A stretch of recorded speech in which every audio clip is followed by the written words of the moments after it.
Hello, happy holidays, and welcome to a very, very special episode of the Cine-Files. My name is Steve Morris. I'm a filmmaker and directing instructor in Los Angeles, California. Hello, everyone. Welcome to this special episode. I am John Rocha, writer, producer, host, and voiceover artist here in San Diego, California. It seemed like it took you a second to come up with your name there. Well, you know, it's the holidays, and there's a lot going on, and my mind is in so many different places, and I'm dropping the ball in a couple places, so I'm just kind of like, my mind's all over the place right now. You wouldn't think so, but even working from home, there's a lot of responsibilities with my mind being consumed by a lot of things. So I apologize. I am John Rocha, definitely. First of all, I'm really glad that I've got the right co-host on the line. It would have been really awkward if I had Shannon McClung or something. And second, my mind is at least as scattered as yours because I am heading off to New Zealand in about 9 hours. So we wanted to bring everyone who listens to the Cine-Files a special holiday treat because while John and I love talking about movies during the regular show, we also have great conversations as part of our Cine-Files shorts through the years that are exclusively available through Patreon, and we wanted to share some of those with you.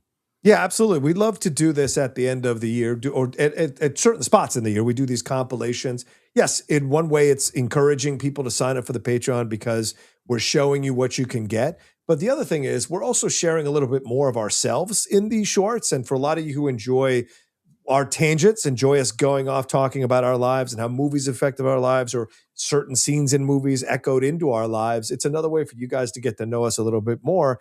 And the response we've gotten from so many people who listen to our shorts or gotten a chance to listen to these, even though they can't sign up for the Patreon, is that you want more of these things and you appreciate the fact that we do them. So we went through all the shorts from this year to come. Well, really, Steve did. Let's be honest. Steve did to compile the numbers, and then asked me to take a look, see if these worked. And I love because we're doing two versions of these. One's going to be this week, and then another next week. And I think we've picked some really, really good ones from the batch of shorts that we did this year. And if I may say one more thing, I think we went next level on some of these shorts this year in a way we haven't before, which is great to see.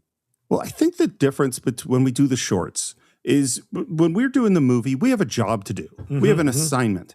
And frequently when we do the shorts, it's a lot of it is you and I just having conversations. And frankly, what's strange, because you live in San Diego and I live here, this is our main friendship, you know? And so we had some really intimate and intense conversations this year. And those are exclusively available on Patreon, which, by the way, I shouldn't be remiss and say that we're actually running a sale on Patreon right now. It's 25% off on all the tiers. That's both for the monthly signups as well as the annual ones, which means it's great discounts right now. And all you have to do when you go to Patreon is enter in the code 9BCA3 when you check out, and that will give you the discount. That's 9BCA3. But look, if supporting the podcast isn't something that just isn't doable for you right now, we 100% understand. And there's a free tier on Patreon where you're going to get some updates. We always release some extra shorts for people who are on the free tier. And when we come around to the Cine-Files Academy Awards in a few months, that's where you get to vote for the awards. So even if you don't feel like signing up for a paid tier, check out the free tier. It's a really good value. Absolutely. Absolutely. And I can't wait to have you all listen to these shorts. Some of you may be listening to these for the first time. And so I imagine we're going to get some nice responses from some of you, both positive and a little more heated, because you guys love to disagree with us. Some of you do. And it's always fun to hear your points of views and different takes on things, because we always come away from them with a different perspective about how we were looking at a topic as well, not just each other's perspectives, which is great. So what you're going to hear on this compilation, first of all, and heartbreakingly, is our first tribute to Rob Reiner, which we released here. It's our first reactions to the horrible tragedy of his death. And we're also announcing plans, and I'll just say it right here, which is that the season of a director this year will be the season of Rob Reiner, and it's going to start right in the new year. Of course, the Rob Reiner one, I think the story is still developing as we go along. So remember that we recorded that just after the news broke of his passing and the circumstances around his passing. So be aware that when you listen to that, but I think it's a really nice tribute. Of course, we've got bigger things coming for him for our show, which Steve just announced. So to stay tuned. So that's some exciting news. After that, you're going to hear a deep conversation with John and I about male friendship. And this is something, we've talked about a lot, and we have very, very special and unique friendships in our lives. And John and I really wanted to celebrate them. At a time now when it seems like from people's perspective and people's interpretation of kind of calling some things out that society itself is going against men or attacking men. And I think there's a lot of things that don't get talked about, which is the struggles that men have with mental health, with developing friendships, how to develop friendships, self-judgment, all of that kind of stuff. And so it's important to have a conversation about those kinds of things that's open and free and honest with guys like Steve and I, who are much more in touch with our feelings and are able to talk about them than we maybe were 20 years ago. And so it's a fun conversation for and I think informative in a lot of ways. So I'll be curious to see how some of you all consume that short and think about it afterwards. And speaking of friendships, I had a situation where I was dealing with this awkward friendship thing, and John and I were talking off the mic, and then the conversation got so interesting that we just decided to hit record, and it really led to, a really good conversation for me. Just for me to have and to really think about some of the things we face in life and all of the difficulty we face. And it turned into, it wasn't a short, it wasn't a mini, it wasn't even a long, it turned into an epic long conversation. Yeah. That I was very moving to me, frankly. Yeah. Agreed. Yeah. Agreed. So we hope that you enjoy our shorts compilation, but guess what? We had so many shorts we were proud of this year that we're going to release another one next week. So enjoy the shorts right here. Sign on to patreon.com/the Cine-Files, even on that free tier if you're interested. And stay tuned for next week when you will have a second shorts compilation from the Cine-Files.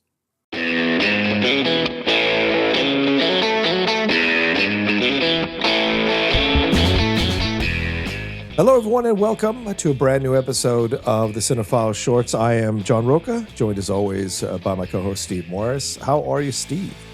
Sad. I'm the news that we're about to talk about, it really wrecked me, frankly. I had a rough day.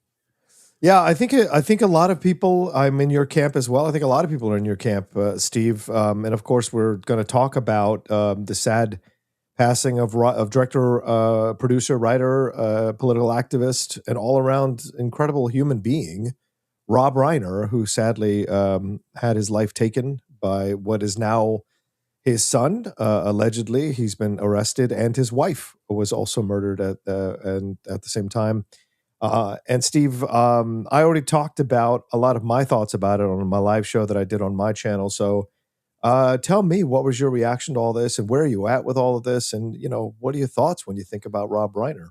Well, it's such a complicated layer of emotions because there's so much that happened around it, including how he died. And for me, this hit me. There are 3 deaths now that have hit me this hard, or 4, I guess, because you include his wife.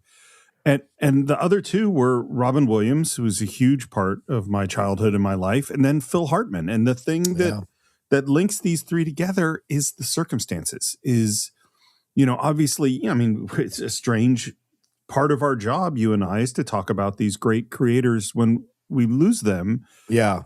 But most of the time, it's, most of them are older, and most of them, and this is like, yes, he was 78 years old, but like the tragedy of the circumstances is just so terribly, awfully upsetting, and I think that sticks with me. And it's also Rob Reiner, I grew up with him, and then those movies, I said it, I don't know how many times I've said it on the Cine-Files, that I think his first run of 7-ish films is among the best runs of any directors ever. And we don't talk about him, we don't talk about him like a Spielberg or a Kubrick or a Kurosawa. And I think that's correct in terms of the greatness of filmmaking. But in terms of beloved movies, it's real tough to beat Rob Reiner. It's a fascinating, it's a fascinating place it's a fascinating career that he had, I guess is what I'm trying to say. And where would you place him, right? Because his movies have clearly hit a very deep tone for a lot of people for a number of years. There are movies that people discover all the time, all over again. When Harry Met Sally, Stand By Me, This Is Spinal Tap, which we've covered on the show here, and A Few Good Men, so many great films that he's done throughout his time, and people come back to those films over and over and over again, and then they pass them on to their kids, and so there's a certain level of greatness for Rob Reiner because his movies still echo through the years and are multi-generational films that can be appreciated no matter where you are in your life, either watching them for the first time or watching them over again. Misery, which we did on the show as well. And he was successful. And I think we said this when we talked about Misery, how successful he was in multiple different genres. I mean, he's not a Billy Wilder in terms of the kind of artistry of Billy Wilder, but he's not damn far off. And I would argue he might even be maybe in that Spielberg club, not fully, but he's allowed in the door. And he can hang out in the Spielberg room, I think, because he mixes populist filmmaking with some artistry throughout his work. And I would argue that it's the artistry that makes people want to come back and see the movies over and over and over again through his direction, you know? I mean, I think the thing about being a director is you're supposed to be you. You can't go, I'm going to direct this, like Fritz Lang, or I'm going to direct this like Wes Anderson. It's like that's not how it works. Is that what I think Rob Reiner did, and particularly in that first run of movies, is he brought a kind of humanity and a kind of gentleness. There's a gentleness to, I mean, like putting Misery aside for the moment, like when you look at Stand By Me and even Spinal Tap, definitely Princess Bride and When Harry Met Sally, it's like there's such a kindness and humanity. And, we talked about this too, is, there are a lot of directors who can be pretty terrible people that can be pretty brutal. There are all sorts of horror stories. We've told many of them in many ways. And, we're currently talking about Woody Allen on Annie Hall. So it's like, and we could still talk about those as great films, but everything I've heard, politics aside for the moment, everybody loved working with Rob Reiner. His sets were warm and funny and kind and efficient, and he made people feel loved on the set. And that's the kind of director that I want to be. I think there's no greater indication of the effect he had on people than seeing the reactions to that unfortunate post from the president that I thought was really offensive to Rob Reiner. And I'm not saying politics aside. I'm saying politics. I don't think this has anything to do with politics. This is a human being who posted something pretty horrific, and seeing people from both the right and the left and all across the political spectrum calling out that post because of their love and their reverence for the movies of Rob Reiner and for who Rob Reiner was as a person. I mean, you had someone like James Woods tearfully pushing back and being angry at the people who were saying negative things about Rob Reiner, about the president's post. You saw Laura Ingraham even post something really positive. So the fact that he transcended all that politics stuff, and that people from all walks of life, no matter what their political bent is, could find so much to enjoy in his movies, so much to come back to and savor. And yes, as you said, for a lot of us of a certain age, he is our formative years. All those movies are our formative years. And I think it's really important you bring up about the humanity thing, Steve. That's what separates his movies from a lot of those directors from those times.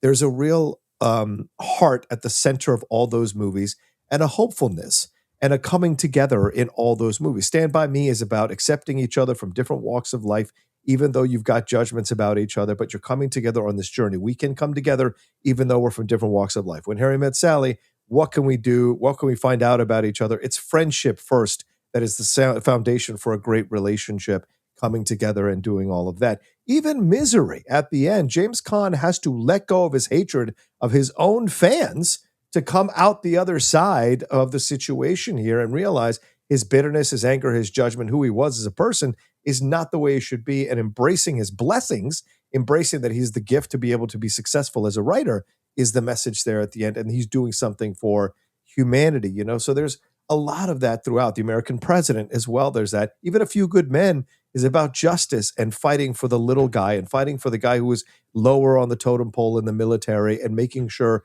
that he is not a victim of injustice. And the two gentlemen who are on trial are not victims of injustice. So there is a heart at the center of it. Princess Bride, right? It's heart at the center of it. And I think that's the gift, that he was able to reach a lot of us in our hearts and stay there, which is so unique when it comes to directors.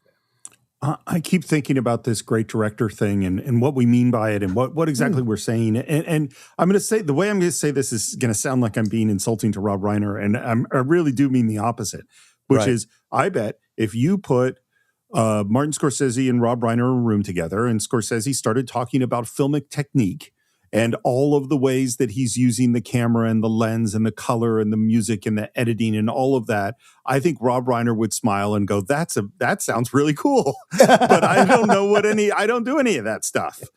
And the thing is that's okay, because what Rob Reiner is a great storyteller. You know, is that he knows he doesn't go like, oh, I'm going to use this lens in this situation with this filter because I'm referencing this thing from the French New Wave. He's going, here's this moment where we need to show Sally faking an orgasm in Katz's Deli. I'm going to put the camera right here. Yeah. And he has the timing right and the acting right. And he put his mom in the scene with him. And that is what makes it great. You know, and the other thing, and you know, and spoiler, we're going to talk a lot more about this in the future, and we'll explain what we mean by that. But the way that they came to that moment, because I remember when we talked about When Harry Met Sally at the very beginning of the show, it was Nora Ephron describing her experiences to Rob, who added his experiences and talked to Billy, who came up with the joke, who then described this thing and then went to Meg. And it's all of them collaboratively coming up with one of the most iconic moments in the history of film. And that's the greatness of Rob Reiner.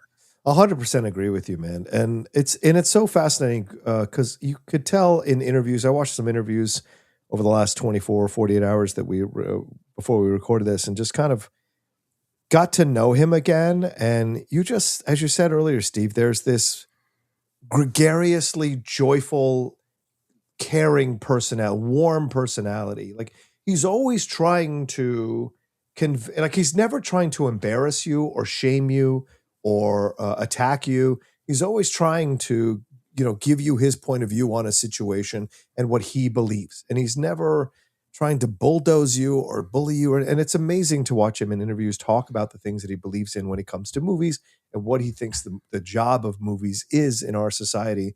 And you're looking at a guy who, arguably we're using the term now so much, but he is a Nepo baby, the son of an incredible artist in Carl Reiner, yet he was able to find his own voice. He was able to make his own name as a performer. I mean, at times I forget that Carl Reiner is dad, and I think it is his dad. And I think there's no greater accomplishment than that when you come from someone so famous. I feel the same way about Michael Douglas. Sometimes I forget that Kirk Douglas is dad because they made their own way and found their own voice in the entertainment industry and in the business. And I think that's something really powerful. And Steve, one of the most quotable filmmakers ever in the history of film. With all of his films combined, there are so many quotes. I would go toe-to-toe. I would put him toe-to-toe up against any filmmaker for the amount of quotes that have permeated into the mainstream audience and been used by people on a daily basis. I'm just thinking about who are the most quoted filmmakers? And in my brain, top three, these are my top three off the top of my head. I'm with you. I think Rob Reiner is one of the top three. The other two for me would be the Coen brothers and Monty Python. Oh, that's good. That's good. Yeah, because Lebowski, alone is among the most quoted things of all time. You're right. Yeah, I thinking about the Nepo baby thing, a term that I really don't like. Is that the thing about it is there any question that being Carl Reiner's son didn't help Rob Reiner early on in his career? Of course it did. The fact that he gets cut, wouldn't get cast in All in the Family. he grew up with Norman Lear. Right. Like that. Norman Lear said he was his son. Yeah, his second son. Yeah. So saying it didn't help is ridiculous. Did he earn his place as a great director? He absolutely did. You know how he earned his place as a great director? He directed great movies. Yeah. Nepo Baby doesn't help you at all on the set. Talking to your cinematographer when you're running out of light, when the scene's not working, when you're in post and everything's shitty. That's when you have to actually be a director. You got to stand on your own. So I am really, this is where I go, thank God that we have Michael Douglas and Rob Reiner. Oh, yeah. Of course. Absolutely. Yeah.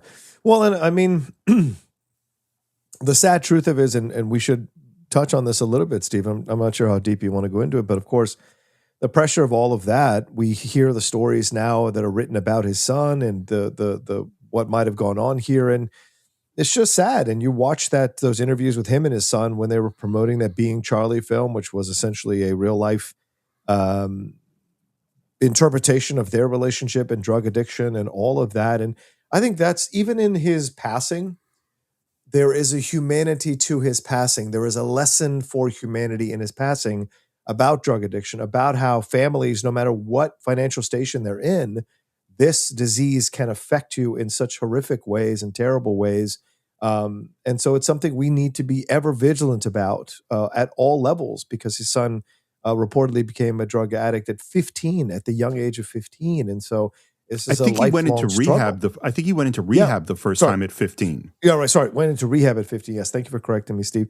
And so it's like, imagine how the problem was. And we hear those stories about Drew Barrymore and how young she was when she got involved with this stuff. And so I think it's a lesson, even in his passing, that we need to do better at tackling this problem, because so many families are destroyed by this. You talk about the opioid crisis, or you look at the opioid crisis, you look at all the drugs that are coming through. And so it's something to really be thinking about in the end. And I hope that people, kind of remember all his work, but also remember his passing, so that they remain ever vigilant to keep this stuff away from children, because it does affect them. And it really, when you combine that with mental health issues, it really is a massive mountain to climb. And so my heart breaks for his whole family as they deal with this tragedy. And my heart, to a degree, breaks for his son, who probably woke up from the stupor that he was in and the things that he did in that state of mind, and is probably horrified at the things that he did to his mother and his father, and now has to live with that and carry that with him. And that is just a pain that I wouldn't wish on anybody, And so it's painful all around in how this whole thing went down, sadly. Yeah, it's so hard to talk about, and I have a lot of strong feelings about it, and the biggest ones are compassionate, like just feeling deeply for this family, and feeling for the survivors of the family, for the siblings, for the aunts and uncles and everybody else, and the like grandkids and everything. I mean, it's such a painful thing, and the fact is, my kid has had his own struggles, and I know a lot of other parents of kids, particularly in this generation, post COVID, where the screens everywhere and the way the world is. So many parents deal with kids with mental health issues, with drug issues, and the biggest thing, and this is why the emotions are so strong for me, is if you don't start with compassion when you hear this story. If you start with and I get it, like I understand that the frequently when a kid acts out, when something happens, you go, well, where were the parents? What did the parents? The parents must be to blame.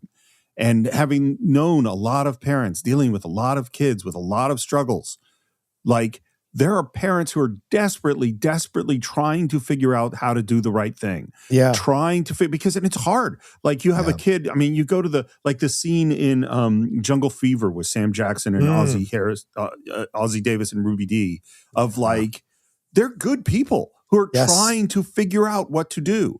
And there's the thing, particularly with drug addiction, is like, well, do you play hardball? I'm kicking you out. You got to live on your own, or do you play softball? I'm giving you the love. I'm taking care of you. And what most parents do, and I've seen this over and over and over again, is you try one for a while and then that doesn't work. And then you find a new professional and you're working with a different therapist or a different advisor or counselor, and you try something else. And maybe that doesn't work. And then you try another thing and you're desperately trying. And you're sometimes in denial. And you're sometimes desperate and angry and scared, and you keep going. And I've heard Rob Reiner talk about his son a little bit in a couple of interviews, and everything I heard, that's what they're doing.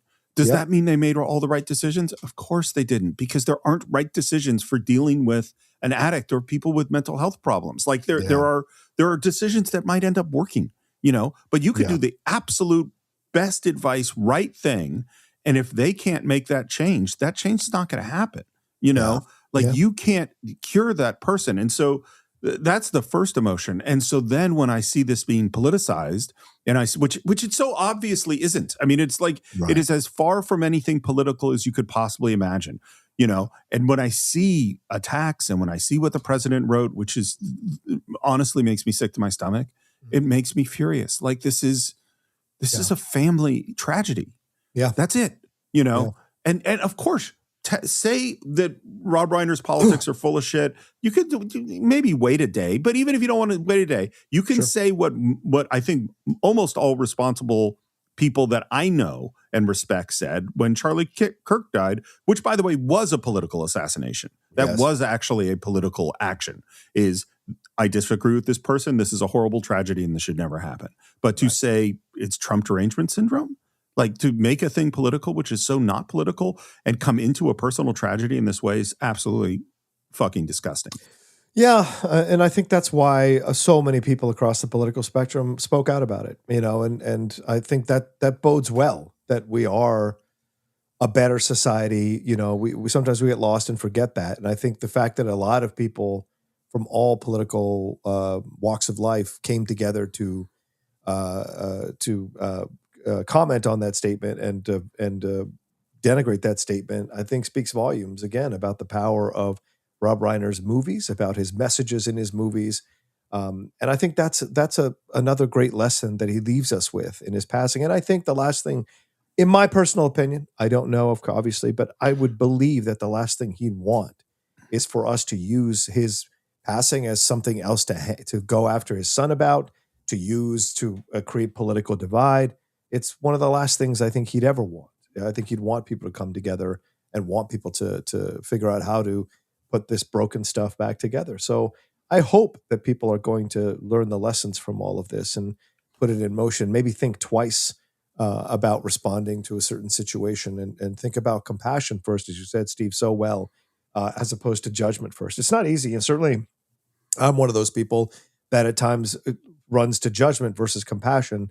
And I'm going to work really, really, really fucking hard in 2026 to not do that anymore, because I don't know where the end result of that is except to eat you up from the inside out. And so this is, I think, one of the big reasons why his death affected me very deeply as well, as I've been in this place mentally already. And then this death has made me just really kind of sit back even farther and go, what is to be learned here, but just at the end of the day, though, Steve, at the bottom of this whole thing is just utter sadness and pain that a man who seemed to be so in love with life could be taken by his own son and his wife as well in such a brutal fashion.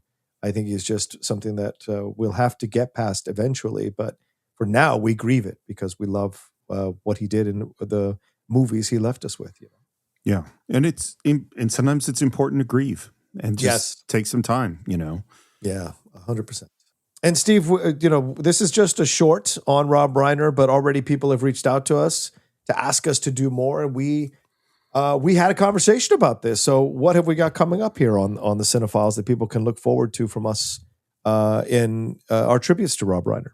Well, the fact is, Rob Reiner is a really important filmmaker to me, and I know he's a really important filmmaker to you. And yes, we have this tradition on the Cine-Files that at the beginning of every year, we go into what started as a month on a director and it became a season of the director. And so we are announcing that this year, right after New Year's, it will be the season of Rob Reiner.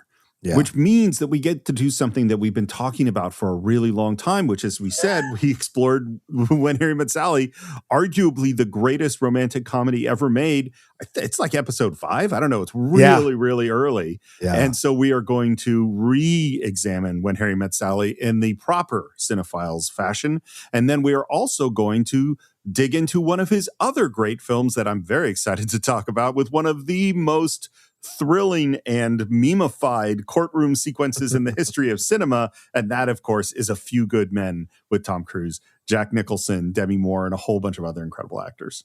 Yeah, and our plan is to start the whole season off with a live show where we talk about his biography, talk about his movies, explore his career. So it's not going to be so much focused on the passing. It's going to be much more about celebrating his life, celebrating his career, and laying the groundwork for what we're going to be talking about when we get into When Harry Met Sally and A Few Good Men. And at some point, I know this is a favorite of Steve's, at some point we're going to have to look at The American President down the road as well, which will be a lot of fun when that time hits. Maybe in November. We'll see. All right. And so with that news, put that on your calendar, something to look forward to in the new year. And we will talk to you next time with another brand new Cine-Files Shorts here from the Cine-Files. Take care until then.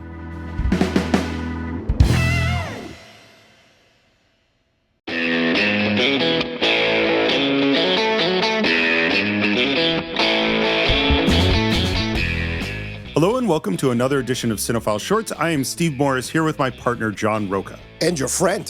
Hello, this is John Rocha. Hello. I feel like there's tension already, and I wanted this to be something supportive because our question comes from advisory board member Jeff Cook, who says, as you settle back in after the Oscars, I'd love to hear your thoughts on an unexpected topic, men and friendship. You may be familiar with Richard Reeves' work on troubling statistics about men. Males account for 80% of all suicides. 1 in 4 men under 30 report having 0 close friends. The life expectancy gap between men and women is now the widest on record. Only 66% of men between the age of 25 and 34 are employed, and the list goes on. One of the reasons I enthusiastically support your work is that you both embody virtues and characteristics I believe are both lacking and deeply needed in our culture. Men speaking openly about success and failure, emotion and grief, future hopes, and a desire for a better world. In my view, in order to address such issues, a primary is men must rediscover friendships. So do you have thoughts on men and friendships in our culture, best practices, etc.? Wow. It's an amazing question and a beautifully written question and a really thoughtful question. So thank you, Jeff, for sending that to us. And I mean, here's where I'll start. Sure. I think that you and I have been friends. I think we met about 2000, 2001. What year did you move to LA? I moved to the LA in October. I moved to LA in July of 2000, July or June of 2000. Right. So we met right around then. Probably a little bit after, once I got my feet settled and whatever, because I think that Vicky's play was happening around the same time with Michael. Yeah. Oh yeah, that's right. That's right. How we met. Yeah. So we are now just about at 25 years of friendship, Yeah. 9 years of doing the show together. Yeah. And I think, our friendship is, you're become one of the most important relationships of my life. I mean, that's just frankly what it is. Whoa. And I think it's true. I mean, there's almost nobody I talk to more consistently than you, I like that. That's cool. We have a business together. I mean, it's an important relationship. Well, there's a lot in the question, right? And yes, our friendship has gone through many iterations and evolved over the 25 years overall. Because, I mean, initially, Steve was that group. Right. I had my group, the Florida State group, and coming into LA, meeting that group, which was like Steve and Karen and Vicky and Paul and that whole Josh Haber and all that was a separate group. Elena, to me, I always saw it as different. And then eventually, slowly but surely, became friends with everybody because for me, I was very provincial at the time. I wasn't necessarily one of these people that was, trying to make new friends necessarily, but the way the group worked and the way Michael wanted it to work as the unelected alpha of the group, even though we're all pretty much alphas in our own ways, was that everyone must know each other. Everyone must come together and hang out. And so we became friends. And then, of course, we've added so many people over the years to the point where we were like 75 deep at one point, going to movies, opening night, for God's sakes. But yeah, so the question is so interesting because now I'm a different person than I was back then when we first met. And I look at friendships and I look at men differently than I did back then, having gone through my own journey and my own struggles and, my own bouts with therapy, my own near suicide, my own type of appreciation for friendships in my life. And now, since I moved out of San Diego, my connection with a lot of my friends is somewhat severed and really only connected through doing shows or texting. But there is now my friendship circle has gone to maybe 5 to 10 people. Yeah. And to be honest with you, I haven't made any new friends in San Diego because I haven't sought to make new friends in San Diego because I'm perfectly fine exactly how my life is right now. And if I was to meet someone new and become friends with them, great. But I don't seek it out. I'm in a different place. But I know that there is this thing happening with men and friendships, and we see why they're becoming parts of these groups that at times can be quite misogynistic or quite detrimental to their health because they want to feel a sense of community. They want to feel a sense of power.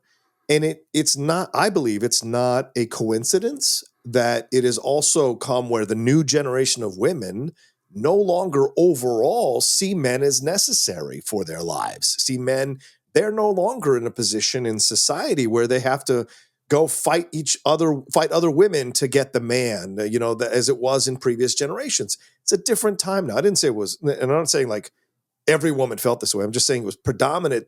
It was the predominant point of view from numerous articles I've read and numerous conversations I've had with women from those generations. The new generations of women do not see men as like they've got to go get married and they've got to go have kids and they've got to go get that house. There are some that do, but it seems to be that the prevalent feeling here is that women are very much commanding their own space, getting their own jobs, making their own, buying their own houses, starting their own businesses. So men in a way start to feel a little bit irrelevant or feel left behind. And I think that's the scourge that's happening, combined with other men telling those men that they don't have to do anything to improve their lives in order to get women. So there's a lot within this question, and I went on a long tirade about it. So I'm sorry, Steve, go ahead. Well, I think we've demonstrated several of the important things about male friendship. One is to give each other shit, which we did early on in the beginning. Yes. 2, to actually apologize when we're, and to acknowledge each other. These are important values of male friendship or True. friendship in general. Yes. I think there have been sea changes in the way society works. And I don't think we fully reckoned with all the consequences of everything that's been going on. So one of the things we're still that in that happened, transition place. Yeah. I mean, one of the things that's happened is humans do not need to interact with other humans the way that they used to. There just was so many things that you had to go to the store and you had to go meet with other people. People had to be out interacting with other humans.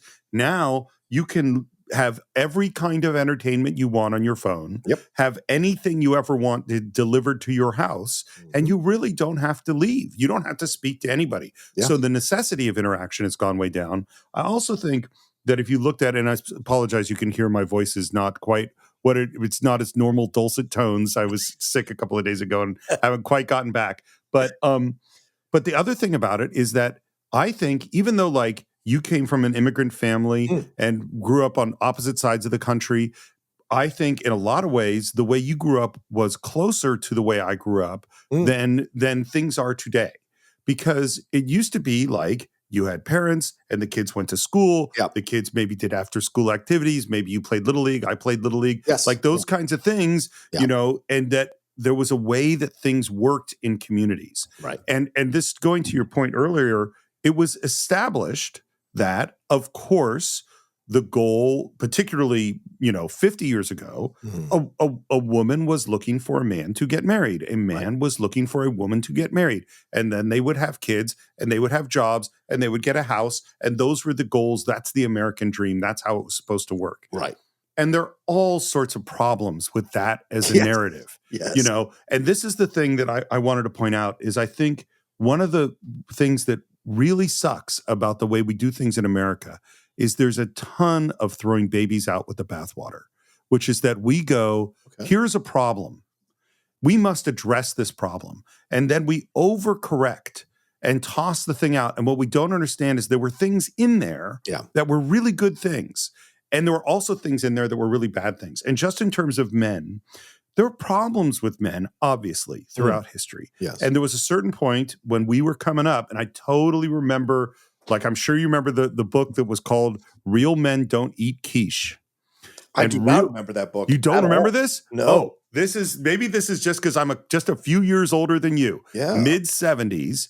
It's in the midst of that wave of feminism where they were trying to say, hey, men, get in touch with your emotions. Men, you should be nicer. Men, you should cry in public. And so someone put out a book that said, it was called Real Men Don't Eat Quiche. And it was all about a celebration of manly men doing manly things, and things like eating quiche, which is fucking delicious, by the way, is something that would not be manly. And so there's this thing that happened, which said men could be abusive. Men can be bullying.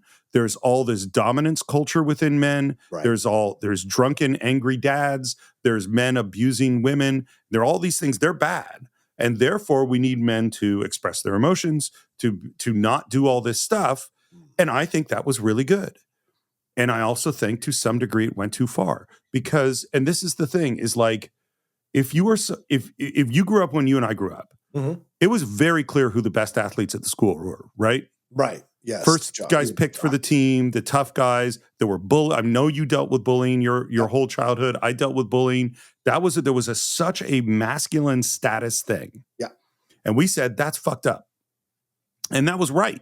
Right. But then we also said, what also got said is, hey, don't let those two little boys wrestle with each other because they're learning bad traits.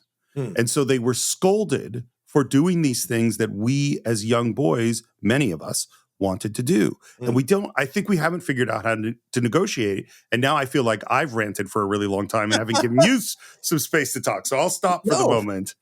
This is good. I think this is good because this is a massive, massive topic. And look, we could relate it back to films because you look at how the leading men have changed, right? I mean, from like the Burt Lancaster type of square-chested, square-jawed approach to things, the Clark Gables, like those kinds of male leads.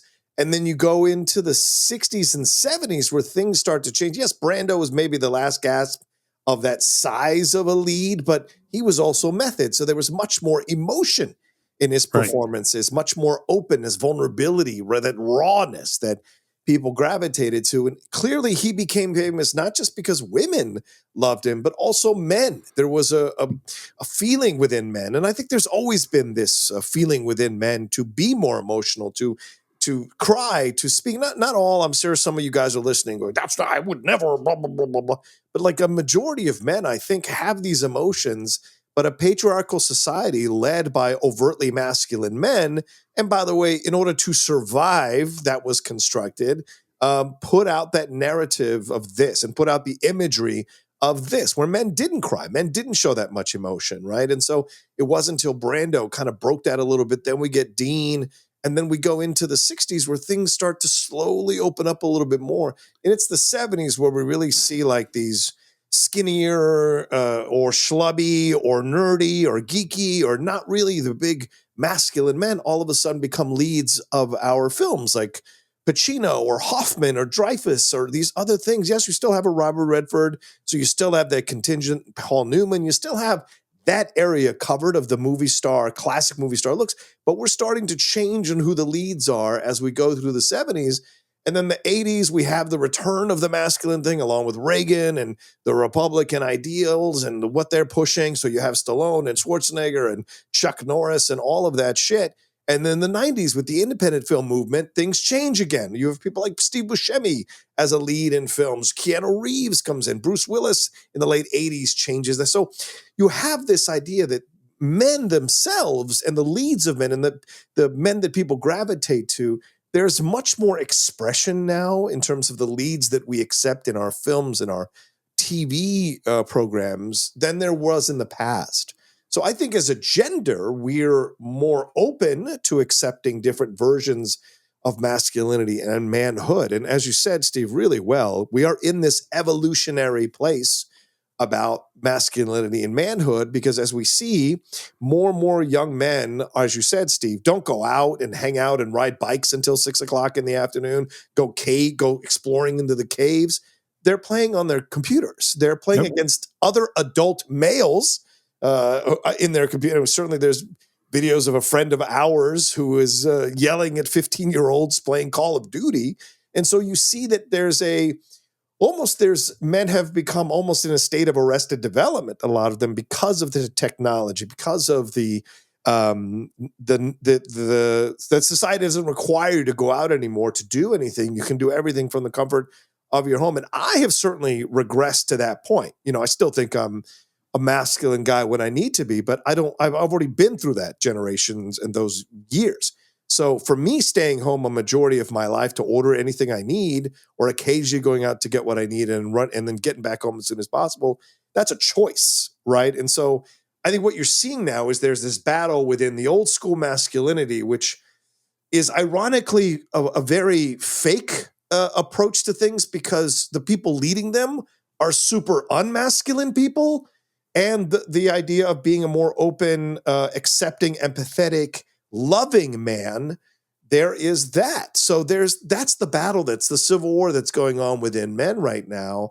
And the people leading, as I said, the people leading the masculine movement are some of the most dweebish people I've ever seen, like Charlie Kirk or Tucker Carlson or these kind of people. And I'm not talking about politics. I'm talking about these are supposed to symbolize man. Elon Musk is about as nerdy as it comes, who got bullied his whole life. And so you see these people who are supposed to symbolize this old school masculinity or manhood, and they're about as simpy as it gets.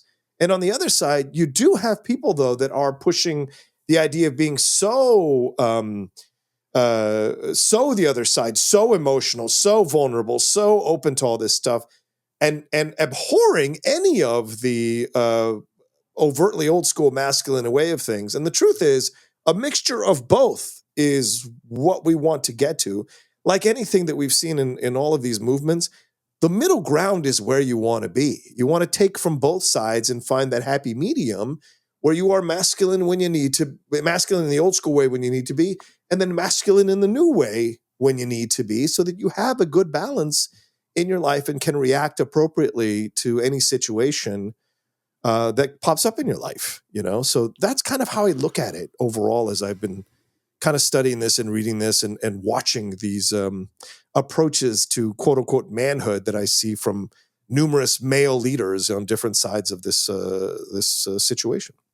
So the way I think about it is, I think we make a lot of decisions that say this is what a man should be and this is what a man shouldn't be. Right. And I don't think masculinity or femininity, for that manner, should ever be what I would say is proscriptive or restrictive. So is that a man, you don't say like, to be a man, you must be this, and you cannot do that. So when we were growing up, I mean, words like sissy were thrown around a lot. Oh, sure. Like anyone that was not masculine in that traditional sense was going to get mocked. And we've talked so much about the kinds of jokes that were told in the 70s and the 80s and even the 90s and all of the people that were made fun of. And that is fucked up and shouldn't happen. But I also think that me and my friend Jeff and my friend Steve, we would go out, we did a lot of martial arts, and we would sit there and go, what are we going to do this afternoon? Let's go to the park and beat up on each other. And we had padded weapons and we would spar and we would hit each other. And were we trying to hurt each other? No. Okay. Did we get hurt? Totally. We did get hurt, and we loved each other, and it was violent, and it was fun, and we indulged that. And then we would read like Frank Miller's Sin City, which was violent and rough, and we loved that. We would watch martial arts movies, and we would give each other shit, and we loved each other, and that was okay. What isn't okay is when it becomes required that somebody else should behave that way. Or that if they don't want to go spar with you on a wall in some park in Walnut Creek, that they are somehow not a man or somehow not masculine. And so what I think we've done is we've associated a bunch of behaviors, sports and being aggressive and competition and things like that. And we've said those are connected to abuse and bullying and toxic masculinity. And this is what I mean by throwing the baby out with the bathwater is like, no, those things can be totally healthy. Going out and wanting to play football with your buddies or a pickup basketball game that gets really physical, that could be the best fucking thing in your day. And one of the things that's happened, particularly with young men, is that all of the things that were guaranteed that you did, like played Little League and soccer and Boy Scouts and after school, those don't exist in the same way anymore. Kids are not out with the same cohorts all the time. Like I was out with the same kids that I grew up with all the time and knew them really well. That's not happening as much. And so young men don't, and in particular, the idea of the coach, the person who is the role model, who can really show you how to navigate between the competitive and maybe aggressive natures that some young men have and how to navigate that in a moral sense and in a community sense and all that stuff. Those roles are disappearing. And simultaneously, there was so much pressure to keep women down because we're in a male-dominated society. And it's like, oh, well, women, maybe you could be a nurse. Maybe you could be a school teacher. But that was about it. Other than that, you were supposed to get married. And then today, we've kind of hopefully opened a lot of those things up. What do we discover when we open all those things up? Well, women's brains develop earlier than young men's. And so suddenly, and I would see this in my kids' school, when I went third grade, there would be all the girls are sitting quietly listening to the lesson, and all the boys are climbing the fucking walls because they can't focus in the same way, because girls' brains, the frontal cortex develops faster. And so once you took some of those limiters off of girls' academic careers, they leapt ahead. And now when you look at schools, guys are way behind. They're not attending the schools, they're not attending the sciences, they're not becoming doctors, they're not becoming lawyers, because they're being outcompeted. So now you have all these young men who don't have the coaches, don't have the Boy Scouts, don't have all those things that we did. They don't have the role models, and then they're showing up at 25 years old with no job, and they're lost, and they don't know what to do, you know? But I also think I would have to push back on it. Well, first of all, I think we're on the same page on a few things that you just said, which is a version of what I had said earlier. So I'm glad we're in the commonality of that, which is good.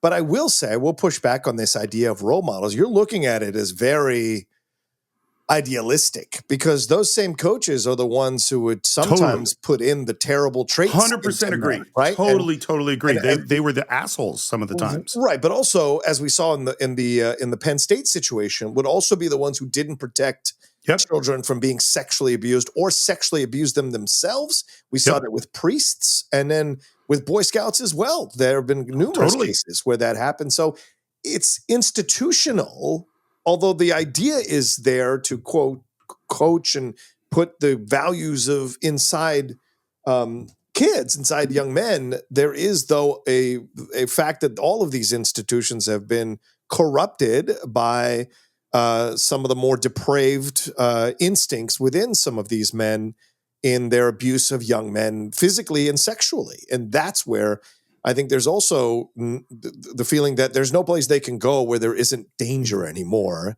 in a way that you could before. You could delude yourself before that you could.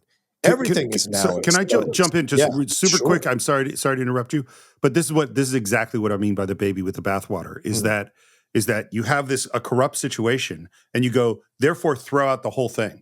But who's saying throw out the whole thing? There's more coaches than ever now. There's more schools that do sports than ever now. I'm not sure what you mean by what's being thrown out. There's fewer people participating in Boy Scouts, fewer people participating in Little League. The amount of kids that grow up playing sports are much, much smaller. A lot of those things are smaller. Huh. Interesting. Maybe, and I don't have statistics, so maybe that's bullshit. So I would question that, because I mean, sports has never been bigger than it's been right now, and women are playing sports in way larger numbers than they ever did before, and those avenues are now becoming profitable for women. Women in the most recent unrivaled league that rivaled the WNBA, those women were getting, I think, $120,000 a year to play for 3 months. Insane. And they were able to do that because there is now interest in women's sports. But I think this is what it is at the core, to me, is what I believe, and we may differ on this, is that we are creating excuses for men who are falling behind instead of lighting a fire under their asses, accepting the changing, evolving world, and going catch the fuck up. And that, to me, is what's bothering me, is there's too much of the stroking and there's not enough of the motivating. And that's where I find, and again, I'm not a dad. I don't have a son. I don't know what that situation is like. But me on the outside looking at things, I see that too many groups are formed to create excuses and to vilify women and say that they're the problem, rather than looking at themselves going, yeah, you know what? I need to step up to the plate. I need to do more. I need to work harder. And I also think too many people, as you say, throwing out the baby with the bathwater, they're throwing out old parental techniques because they're afraid to alienate their daughter or their son rather. And they're like, too much of the stroking, and it's not enough of the oomph, get in there and fight. And so, again, the middle ground is what we need to find, where you teach children to be sensitive and understanding and empathetic and open and accepting of diversity and accepting of women and men as equals. On the other side, also teaching your children to be strong and fight for themselves. And if they're falling behind, to motivate themselves to catch up, because there's too much of this idea of like, it's okay that you're not as strong. It's okay that you're still living at home at 40 years old. It's okay, all this stuff. It's not. fight. And so that's where I think we're losing the plot a little bit on what's happening. But again, we're in a transition place. And again, I'm not a dad, so I don't know what it's like to be raising a son. I probably would have a completely different point of view. But I can only speak from my point of view of where I sit looking at all of this on the outside. As a dad, Yeah. I couldn't agree with you more. I agree with everything you just said. And I see myself, because I'm such a softie. My son literally said to me recently, which was very insightful on his part, was he basically said something like, I'm too greedy and you're too much of a softie. And I will always manipulate you into getting what I want. And I'm like, Oh my that's God. probably true. If I said that to my father, he would have whipped the shit out of me. But was it true of your father? No, he was never. No, he So wasn't. like we would never have come up. Like, so for me, like, it's totally true. I watch it in myself. The culture of what I watched my son raised in was very much like, and again, this is where I go to this baby in the bathwater thing, is that there's this idea that when your kid is acting out, they're expressing a need. Yes. That's the thing I heard all the time, that there's something that they're not getting. And so then the mentality becomes, how do I provide for them the thing they're obviously upset about? Which clearly there's truth to this, is that's, you know, and we've talked about this in a lot of circumstances where a kid's having some terrible situation at home and then he acts out at school. Well, the issue is not him acting out at school. The issue is what's going on at home. And you have to solve this kid is in pain and that's causing him to do a thing. Right. There's truth to that. Sometimes though, the answer is don't do that fucking thing. Yeah. You know, like, and so there's so much, I remember this was a Hoover, the guy I've spoken about many times, is that what he would always talk about is that kid falls down, and you'll see this with little kids. Yeah. Little kids will fall down and they will not immediately cry. Yes. They'll kind of look around. And if the parents run in and go, oh my God, are you okay? They'll burst into tears. Right. And if the parents run in and go, woohoo, what a fall, man, that was awesome, they'll smile and laugh. And this happens all the time. Yeah. Kids are looking for how we respond to things. And frequently, because we've realized how fragile children are, which is totally true. Yes. And we've become so much more aware of mental health and how things that happen in a child's past can affect them throughout life, that we coddle kids instead of giving the message, which my dad gave me and your dad gave you. I don't know if your dad said man up, but definitely was toughen up or deal with it or, you know, come on, let's go. You know, but I'm bleeding. Cover it up and let's go. Yeah. You know? Yeah. And the thing is, there is and I don't think this is just a masculine thing. I believe that there is a joy and a sense of self-satisfaction in dealing with a difficult situation or pain and being able to move on. Yes. Overcoming it.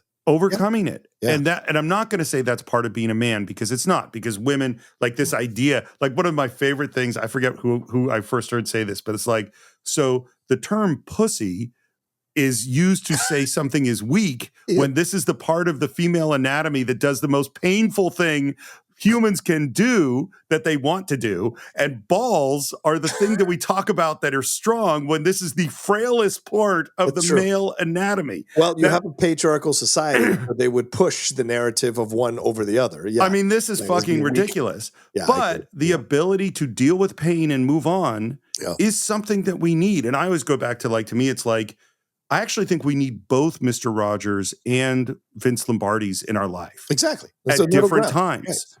And we don't need abusive Vince Lombardi's. Right. But we don't need coddling Mr. Rogers that just let us get away with everything. Right.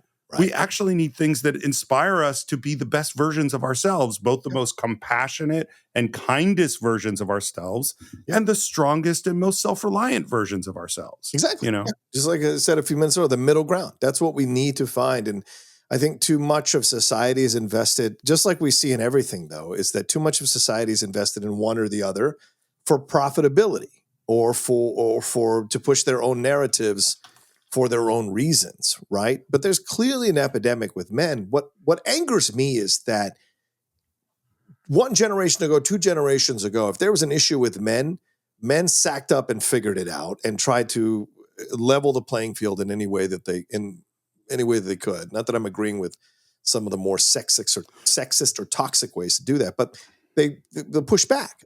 Now it's let's blame women, let's blame this, let's blame that, let's anything but looking at ourselves.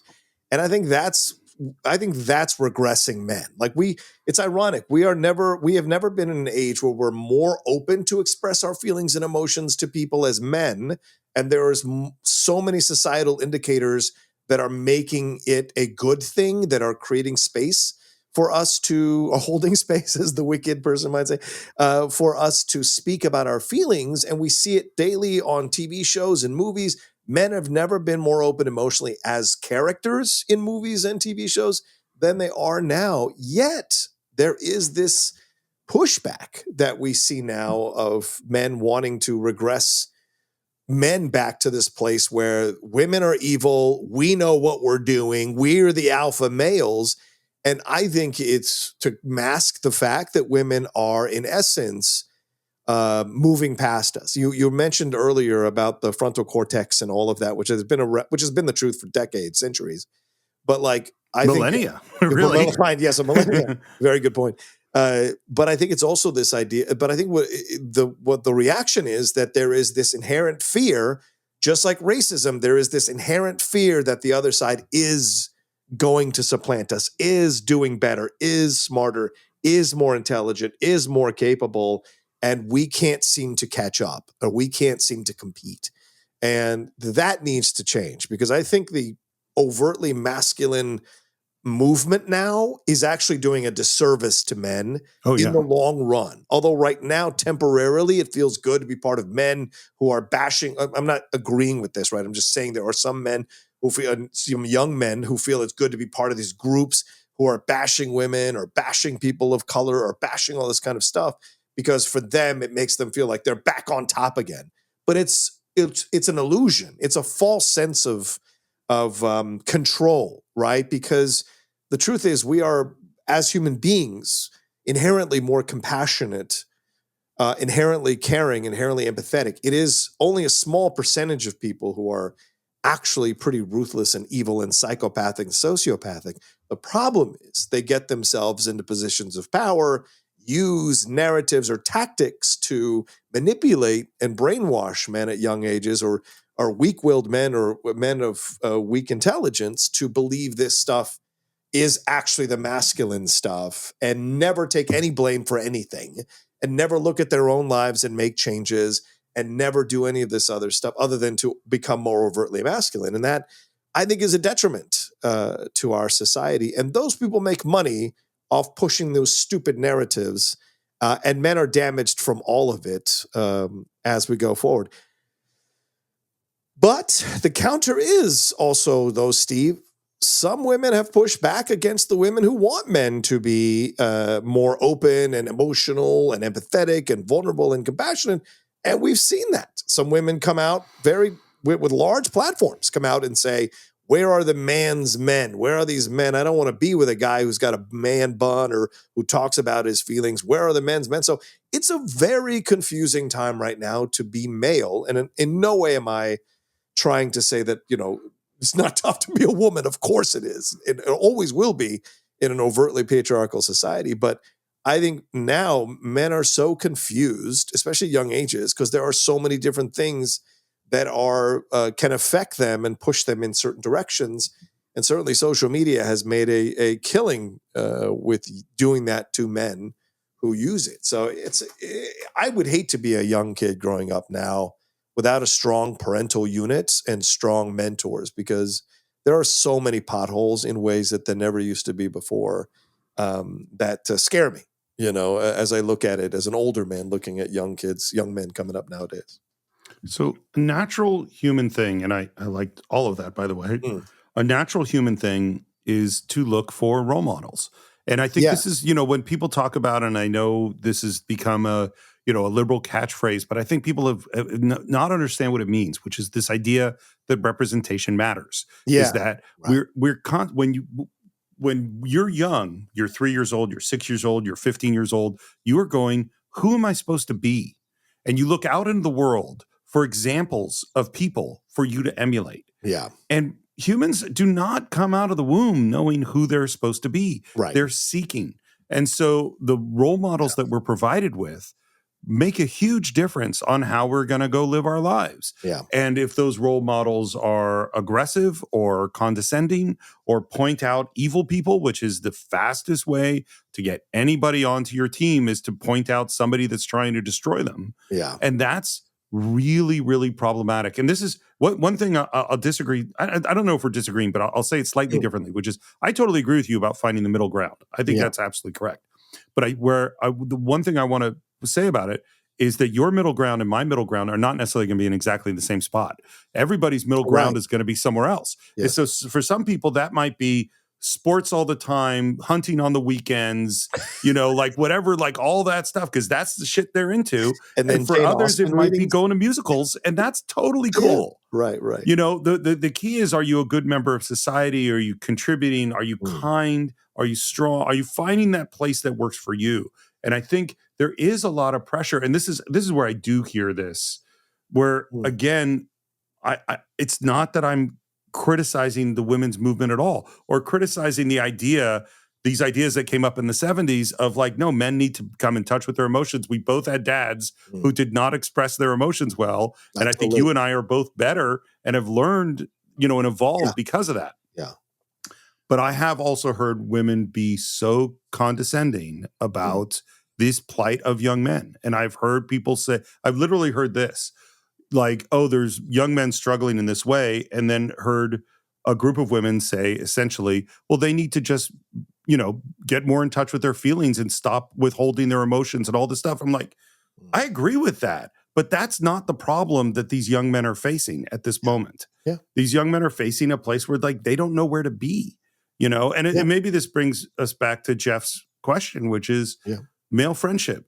You have, I know, because they're my friends too, long-term, multiple decade-old friendships with other men who are very different from you. Yeah. Like just me, Vogel, and Shannon, if we just go to those, the Geek Buddies and the Cine-Files, the three of us are not that. I mean, Vogel and I have similarities, Shannon and I have similarities, you and I have similarities.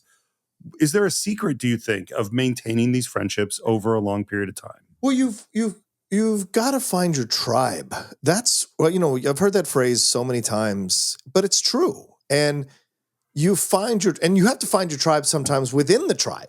Do you know what I'm saying? And that's an important element of it too. And it's an instinctual thing. And the only way it can happen is if you have the guts to be yourself and to be openly yourself, and also to do work on yourself. Like, it's the thing that I think is really important that you have to understand too, in order to foster really strong male friendships, is that you have to constantly be evolving. At least in my opinion, I think it is, because people change. And if you're really good friends with people and they're in a place where they're like, okay, what's going on? You can offer guidance as you're changing and you're evolving. And so you have to find the people that believe as you believe and think as you think, and will let you be yourself and will let you be emotional. And even within, I will say this, even within the most overtly toxic masculine friendships and groups, there are people who are, will talk about their kids and get emotional and cry, and other men are like, they'll understand it, even though like they will call women all kinds of negative stuff. There's still men who will be like, I get it. Yeah, totally. Feel the emotion of that and make a connection with those people. And so there is, even within some of the most toxic places you could find manhood, there is still people who are willing to let other men express their emotions. I think what Jeff is kind of alluding to is our friendship and our connections. And certainly if people watch the Geek Buddies, the friendships I have with Mike and Shannon that come through, and that's a different kind of friendship than, say, what would be in another area of life and another approach to manhood.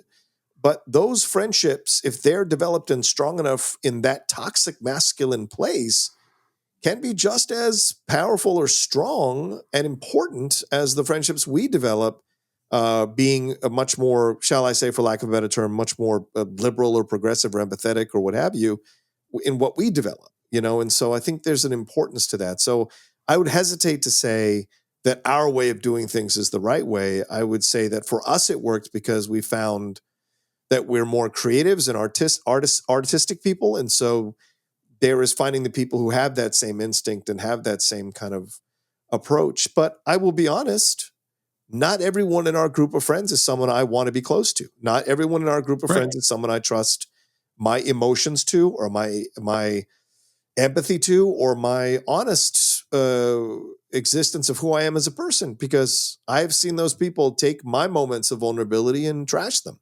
And I've experienced them be abusive towards me at times. And when I've made them aware of it, scoff at it or blow it off or give me some faint-hearted apology about it, rather than actually talking to me about it. And it's ironic because I've seen those people have really emotional connections and moments with other people in the group that they really connect to and have a friendship with. But for some reason, we don't vibe on that same level. And so it's been an interesting process for me over the last 20 plus years of being friends with our group of friends that I was friends with in LA, and how things have changed and morphed, and who I really consider to be my close friends and who I consider to be friends who I knew and will be fine to talk to when I see them, but who I don't really consider close. So it's an interesting thing. And as I get older, I find that my circle gets smaller and tighter, and I'm okay with it, you know? Well, I mean, it had to get tighter. When there was this point where there was 80 of us in that group of friends, that was sort of ridiculous. Yeah. It's funny. I realize one of the keys of these conversations, of these shorts, is if I ask you the question first, it gives me much more time to think about my own answer, which is really good system. And the thing that occurred to me is that yes, one of the things is like to understand, well, what a friendship is. Yeah. And sometimes people chase after a friend because that's the cool person, and they want to be the cool person, and they want to be with the cool person and associate with the cool person. And that is not a friendship. Yeah. Okay. That is a quest. And maybe that quest will bring you happiness, and God bless if it does, but that's not what a true friendship is to me. Yeah. And I remember having this realization, it's 20 years ago or so, was I went, oh, there was a friend who I thought was my friend, and I kept trying to make plans with them, and we could, for some reason, never make plans. Yeah. And I suddenly went, oh, a friend is someone you want to spend time with. Yes. Yeah. They didn't actually want to spend time with me that much. Yeah. They said they were my friend, but they weren't making space. So that's the first thing, is that you actually really, and that doesn't mean that you always do spend time with them. I have my old friends who there were times where two years would pass and I wouldn't speak to them. But the moment I did, it was back to what it was, because we really, really wanted to be with each other. Another thing about friendship I was thinking about is that we're not friends with people because they're perfect. Yeah. It's not like if you're going like, what is my ideal car? And you go, oh, it would go this fast, it would get this kind of mileage, it would have this stereo system, whatever it is, convertible, and you would seek after that. That's not what you're doing with a friend.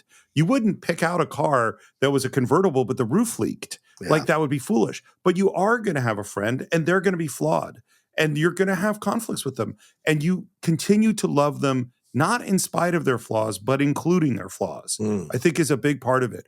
The other thing I think about friendship is real deep friendship. And I don't mean male friendship or female friendship or anything like that.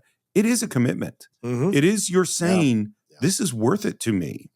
And I think it has to carry in it a healthy dose of forgiveness. I'm going to call it preemptive forgiveness, which means that you know that they're going to piss you off. Right. It's going to happen. And you have saved a certain amount of forgiveness for their wacky thing that you know is going to come along. And there might be a certain point where it exceeds the amount of forgiveness that you have stored up, your preemptive forgiveness. And then you might have to evaluate things or readdress things. But and it's funny because, well, I've never had a fight with Shannon McClung. Yeah. You and I have had fights. Yeah, sure. Vogel and I have had fights. My dear friend Steve Jones and I have had fights.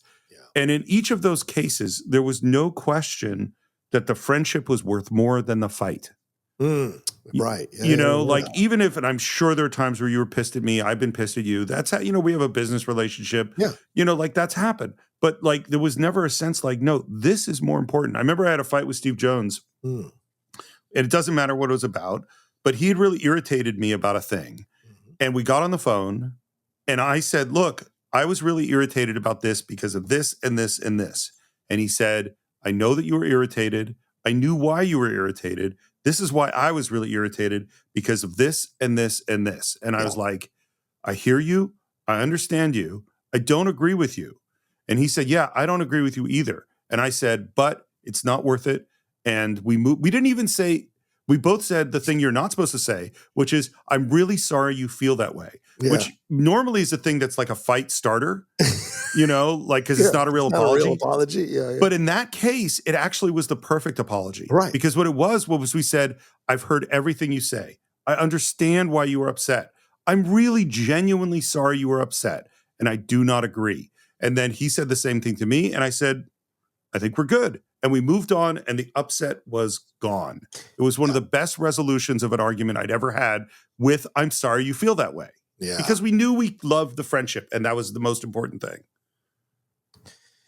Yeah. And Jeff is the guy who sent the question, right? Is that his name, Jeff? Mm-hmm. Okay. So, Jeff, we went all the way around the world to come back to something both of us inherently know, but Steve just spoke, we've learned, and Steve just spoke it, which is the way to develop strong male friendships is to be able to communicate with each other honestly when you're in a state of upset or frustration. And by communicate, it doesn't mean I'm going to yell at you and tell you everything that's bothering me. No, it's saying, hey, I need to talk to you.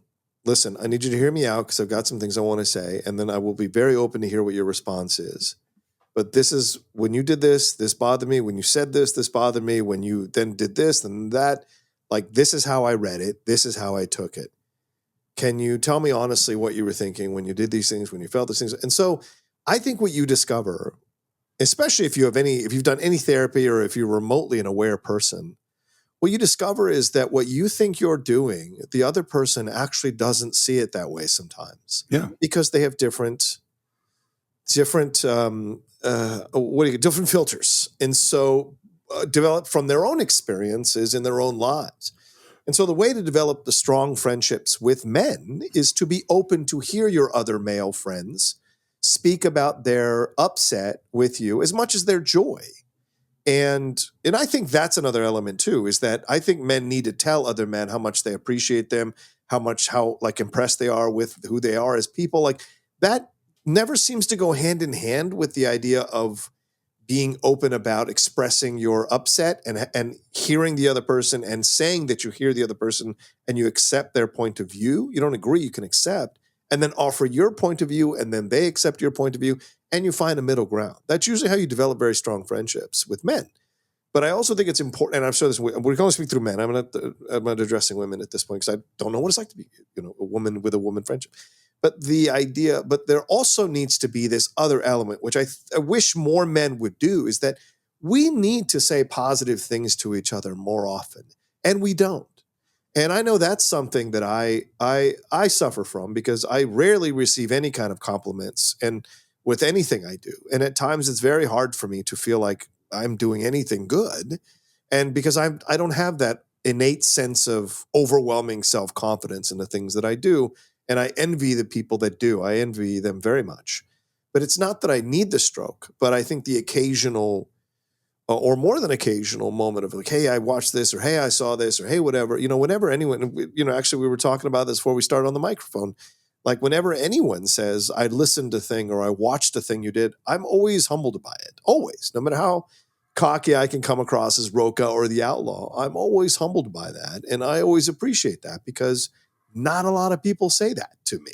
And so I always feel like that's something that's missing within my friendships. And and maybe I don't give it back as often as I need to, but I feel like I do. And so this is the thing where I'm in a place where I like who I am now as a human being. I like that I can have these conversations. And what really about our friendship, like, there are moments where I can get on with you and be like, I'm upset about this. I'm frustrated about this. And you've learned how to talk me down or talk me out of those moments by not just getting upset with me as well. And so I really appreciate that evolution of our friendship, and when things get delayed, you're always like, oh, I'm sorry about this. I'm sorry about that. And I'm always like, dude, whatever, we'll get it done. It's not a big deal. And other things are more important and we'll get it done. And so, I just think that there's a way to evolve male friendships where you can be very open with each other and accept each other's points of views and talk through and communicate. But then also, I think it has to be followed nowadays with this feeling of like, say something positive about them. Say, occasionally send a thing, because just like relationships in romantic relationships, I think friendships also have to have an element of compliments, an element of saying nice things to each other and appreciation, which I think gets lost sometimes when we talk about male friendships, you know? So first of all, thank you. I appreciate what you were saying there, and just in the same area. There's also times where we first of all, both of us Yeah. feel so terrible when we fuck something up Oh and my are God. so embarrassed, Yeah. and yet both of us are 100% forgiving of the other. Yeah. Which should really teach us not to feel so terrible, and yet it doesn't actually work that way. Yeah, that's just baked within us because of the people who raised us. I think that's baked within us. Yeah. Well, and I've seen so much evolution in you because there was times where you would come and you would be upset about something. Mm. Now, if you come and upset about something, the first thing you almost always say is, I know that you would never have done this to upset me. You know what I mean? Like Right, you yes. already take the air out of a Yes. conflict Yeah. before there can be one. And Right. something else that occurred to me as you were talking, and I know this is turning into a long, but this is It's a good a really conversation. important conversation. I agree. Is that I think one of the other things that's key to friendship is people have to like you for a good friend will like you for the best version of you, for who Yeah, you want to yeah. be. Yeah. There are a lot of toxic friendships where people try to push other people into the worst versions of themselves, Yeah. or encourage Yeah. bad versions of themselves, or demean them or cut them down, rather than believing in their friend's success, in their friend's ability to become the best possible version of themselves, and rooting for that and loving that version of themselves the most. And maybe it's the opposite side of preemptive forgiveness, is the belief in the greatness of the person that you're friends with, Yes. in the way that they want to be, not in the way that you want them to be. Like it's like if you're with friends who want you to be something that you don't feel comfortable with, that's not a sign of they're not your friend, Yeah. Yeah. And that's, it's a great point. That's super. I liken it to that comment. Well, you just broke up with someone. Well, you need to go sleep with a bunch of women to get it out of you. And it's like, no, I actually really loved this person and I don't want to go and sleep with a bunch of women to get it out of me. It's that kind of weird type of thing that is supposed to be a positive for you, but it actually isn't. You're not hearing what I said, and I think that's a great point. And don't push me to be this other thing that's toxic or whatever for me, because it's not what I want, but yeah, I think at the end of the day, the way you create these friendships, the way you establish really good, strong male friendships is you have to be I think most of the time you've been through the wars together, you've evolved together. And I think what Steve said is really poignant. You believe in the best version of that person. And that's what you just said earlier, a few minutes ago. Accepting that a person doesn't have a negative intention is super important, because for me, I've had a lot of betrayals in life from friends. And so to me, that was a kind of developed thing. So that's been the evolution of me lately, is that having to let go of those things. Like, they don't necessarily have a negative intention here. And it's something Lindley makes me very aware of as well. And this is with other men. Sometimes she has to be like, hey, you don't know what they were thinking. You don't know why they did what they did. Stop assuming this is happening. Just ask them, and I'm always like, I always have to have a battle with myself. Like, okay, do I ask them? Do I not ask them? Should I ask them? How much is that going to change the friendship? Do I want to get into this fight with them? It's those things that you have to come to terms with. But again, at the end of the day, those are things you have to do in order to find strong and develop strong friendships with your friends. You have to be willing to go to ask about the uncomfortable stuff, to go into the uncomfortable places, and trust that you'll find your way out. And I think just maybe I'm just going to try to bring this around to is that whole thing that you just described is all about emotional intelligence, emotional honesty, be willing to accept it, which is all the things that the guy who wrote Real Men Don't Eat Quiche was reacting against in the 70s. And those are the secrets to good male friendships. And I also think sometimes what you need is to go out into the park and beat each other up with padded sticks. And that's what you need. And every person is going to need different things at different moments. And part of being a good friend is that you know whether or not your friend does need to go out and sleep with a whole bunch of other women, or maybe go and sit down and watch When Harry Met Sally and talk about relationships. And maybe that's what you need. That's what good friendships are. Yeah. Yeah. So, Jeff, thank you for obviously a fantastic question. This is not a Cine-Files short or a Cine-Files medium. It's a Cine-Files epic. But it was, as soon as you mentioned it in our advisory board meeting, I knew this was something that John and I should talk about. Thank you to everyone at patreon.com/the Cine-Files, as well as Apple Podcasts. We could not make the Cine-Files without you. And for my good friend, John Rocha, I am Steve Morris, and we'll see you on another Cine-Files short. Take care, guys.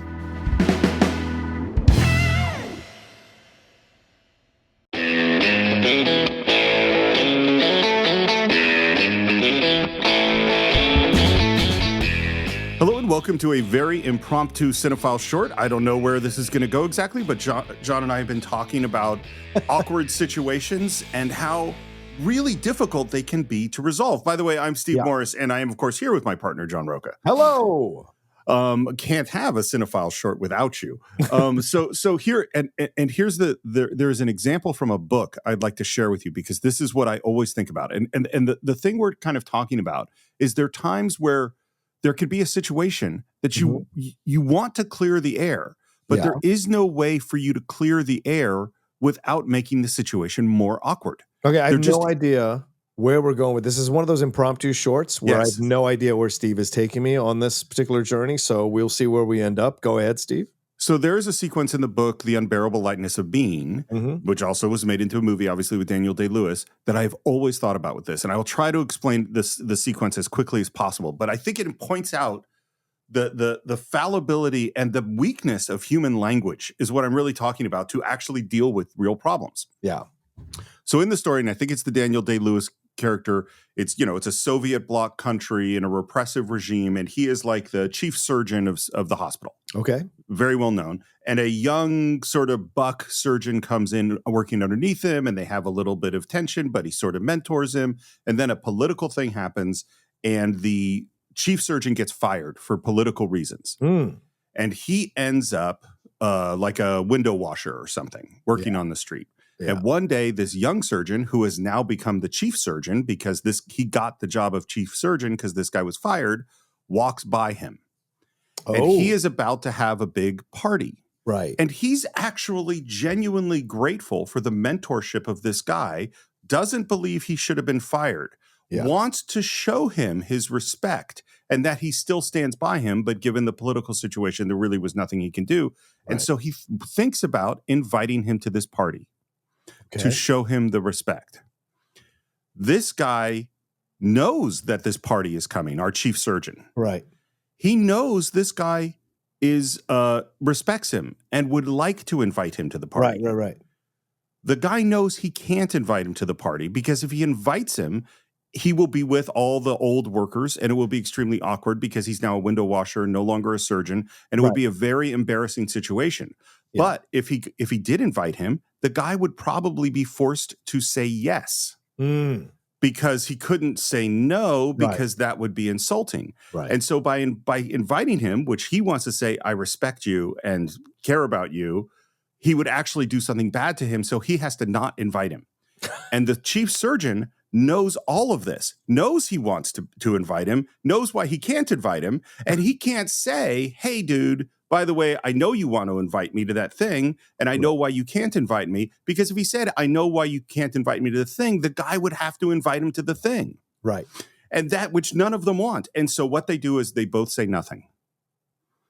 Because there is no way that language can solve this problem.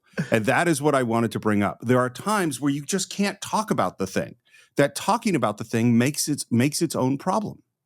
You know? Yeah, I hear what you're saying, but this is exactly why the older generation makes fun of us. And I mean our parents, because they're like, you guys overthink everything. You know, like I was watching an old episode of Frasier, and John Mahoney's at the bar with Niles and Frasier, and they're having the conversation. All three of them have had dating relationships fall apart in the episode, right? And they're all sitting there, and then Niles is like, well, I need to go back into therapy to confront this kind of thing. And Fraser's like, well, I also need to look at these kinds of things. And, and they're both like lifting each other's spirits in a way, but they're going into these really complex explanations for why their situations, because Fraser ended up with a woman who looks just like their mom, played by Rita Wilson. Niles ended up with a woman who was way too young for him, who worked at the coffee shop, and he just didn't work out. And then I think Mahoney was with some other woman who just didn't quite work for him. So all three, and Mahoney looks over at both of them and goes, you two, you overthink everything. It just simply like, it didn't work out. Move on to the next one. What's the big deal, right? And so I think what you're talking about here is an example of that. The overthinking of all of this and thinking for the other person because they know that person's going to do this or that.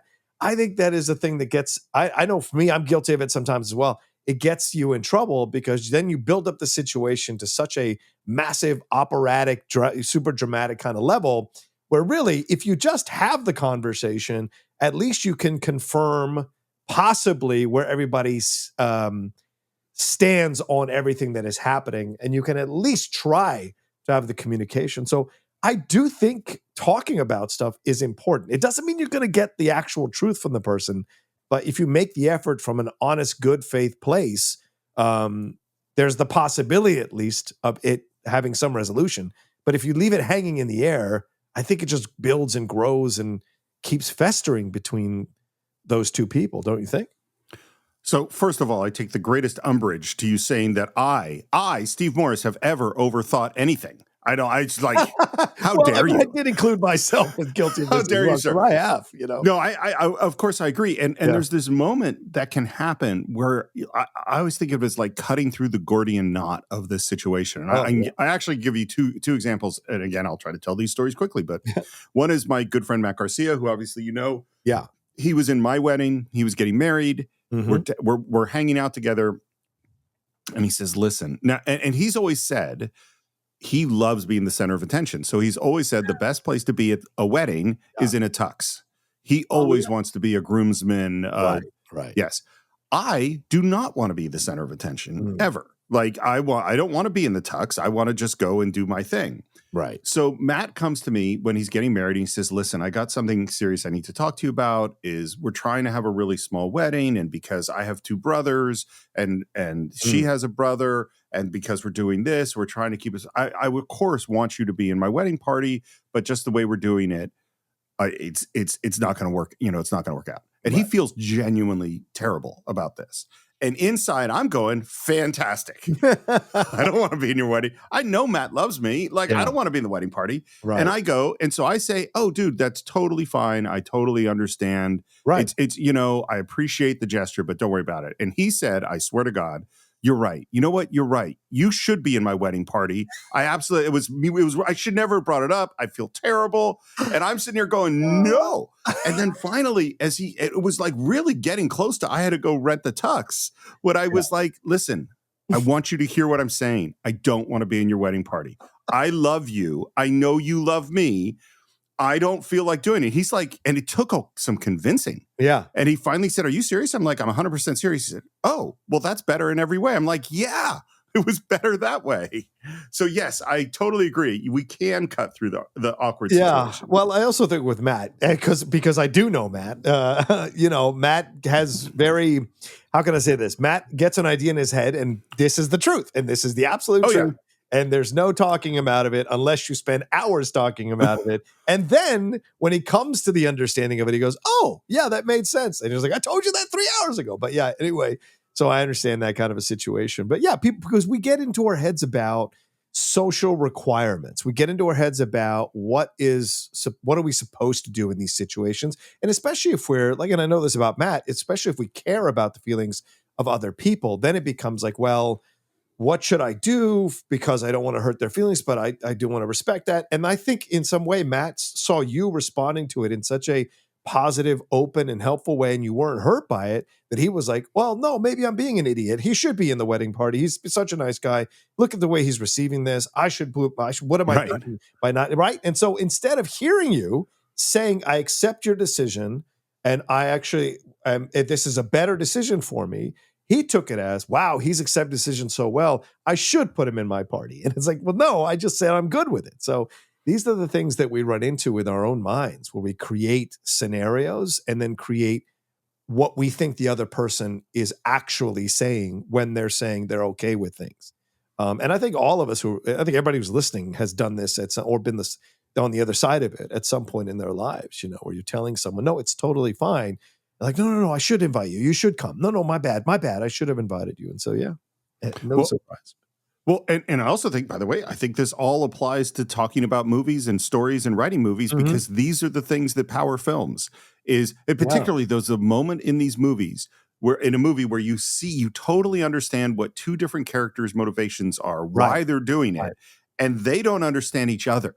And they're having arguments over the wrong things, over the wrong stuff. And this is the thing too, is like, I think one of the flaws or the difficulties of being human is that we are constantly trying to construct the logic of other people's behavior. Yes. And so, and usually, for some reason, we loom far larger in everybody else's lives than they loom in ours. And so it's, there's so many times where it's like, oh, well, clearly this person did this intentionally to slight me or intentionally to do that. And it's like, no, they did that. And of course, sometimes people do things intentionally to slight people. We were discussing one off the mic a moment ago.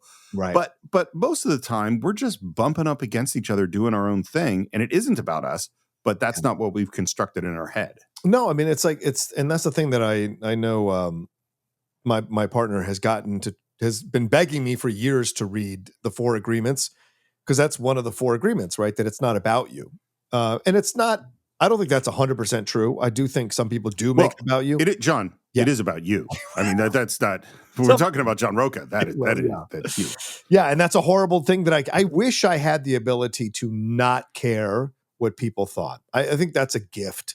I have, how can I say this? I have more of an ability to do that than other people, but I wish I had the ultimate ability to do that, because I don't mind being hated. I don't mind being like, I don't mind people come after me for my opinions. People do it. I like to push back. I like the banter.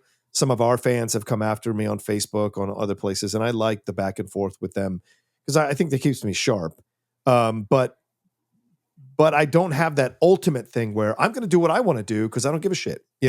I respect people like that to a degree, especially if they're not doing it from a place of anger or anything like that. So I appreciate that madly.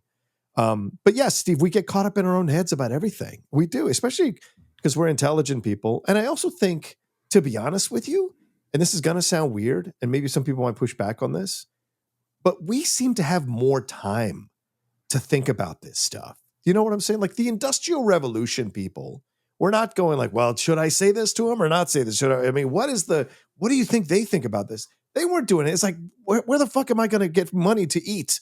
What job can I go work at 12 hours a day in the sweat factory so I can buy some bread for my family? Nowadays, people have way too much time. I think that's why conspiracy theories have blown up as big as they are now lately.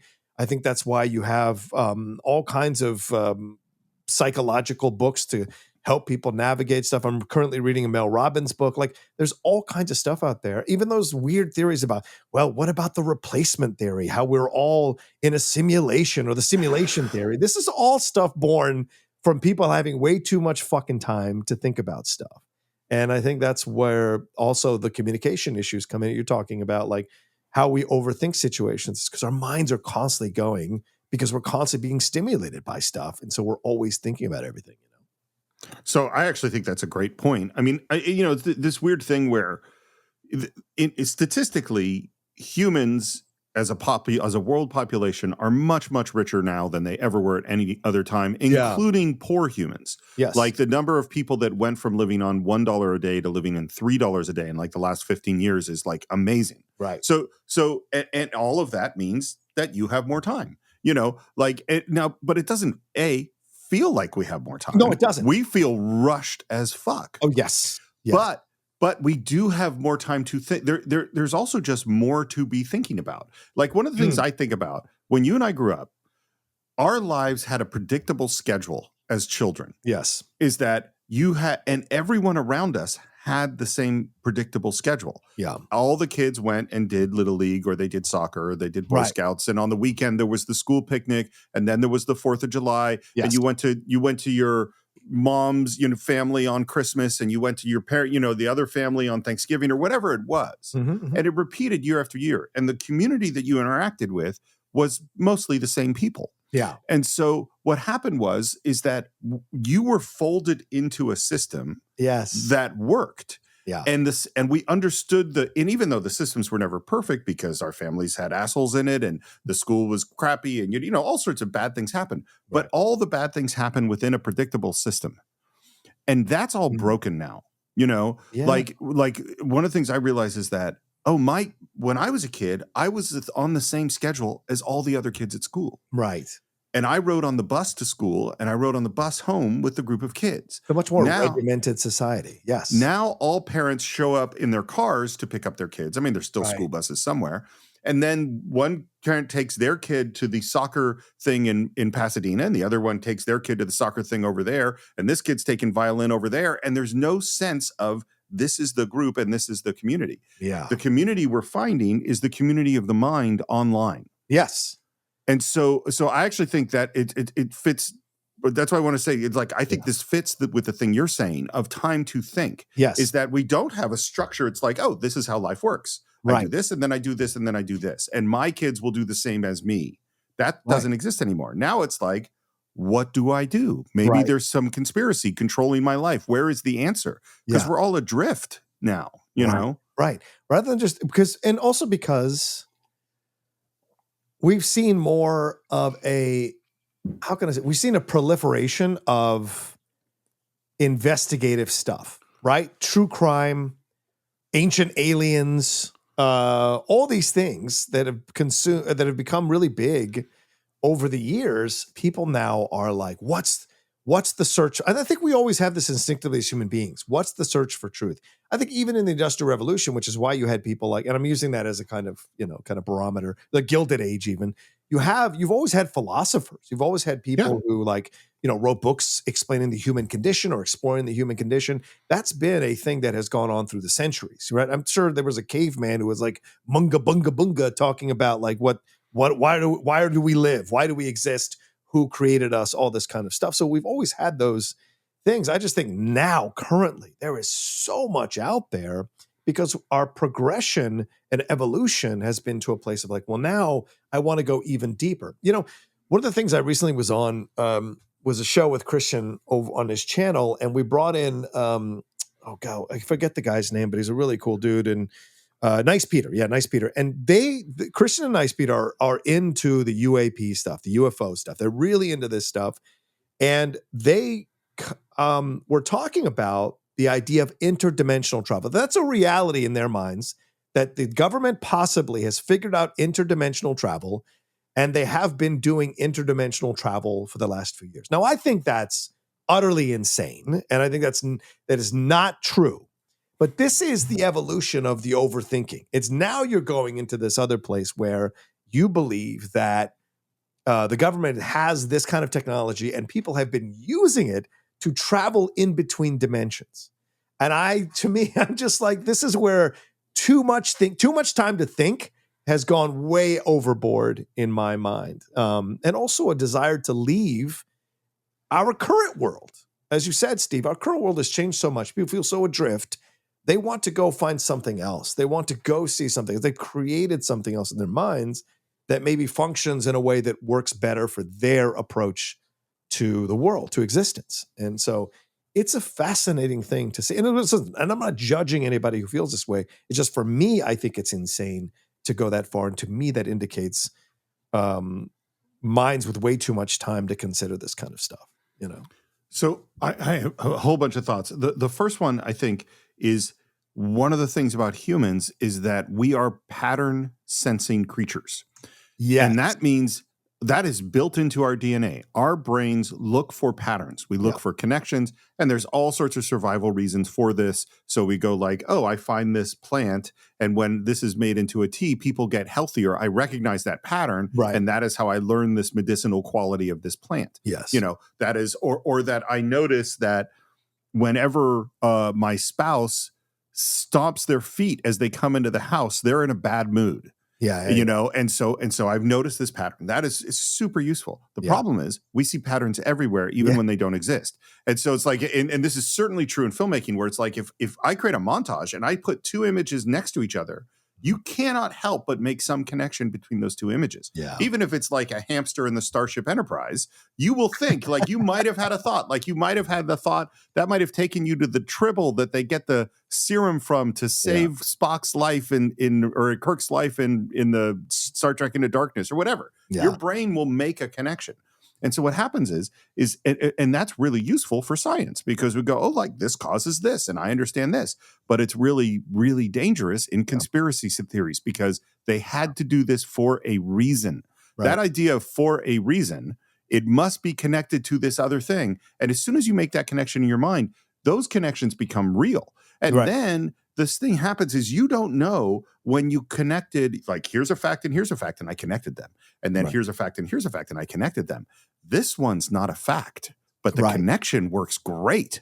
And now I'm connecting a thing that maybe might be a fact to another maybe might be a fact that may or may not be real. But all those connections feel just as solid and real to me as everything else. In fact, there's always the moment where you go, there's that one other bizarre fact that comes in and you go, oh, well, that proves the whole thing. Yeah. You know, now we know it had to be on purpose that they did this for this reason. It's like, no, you don't.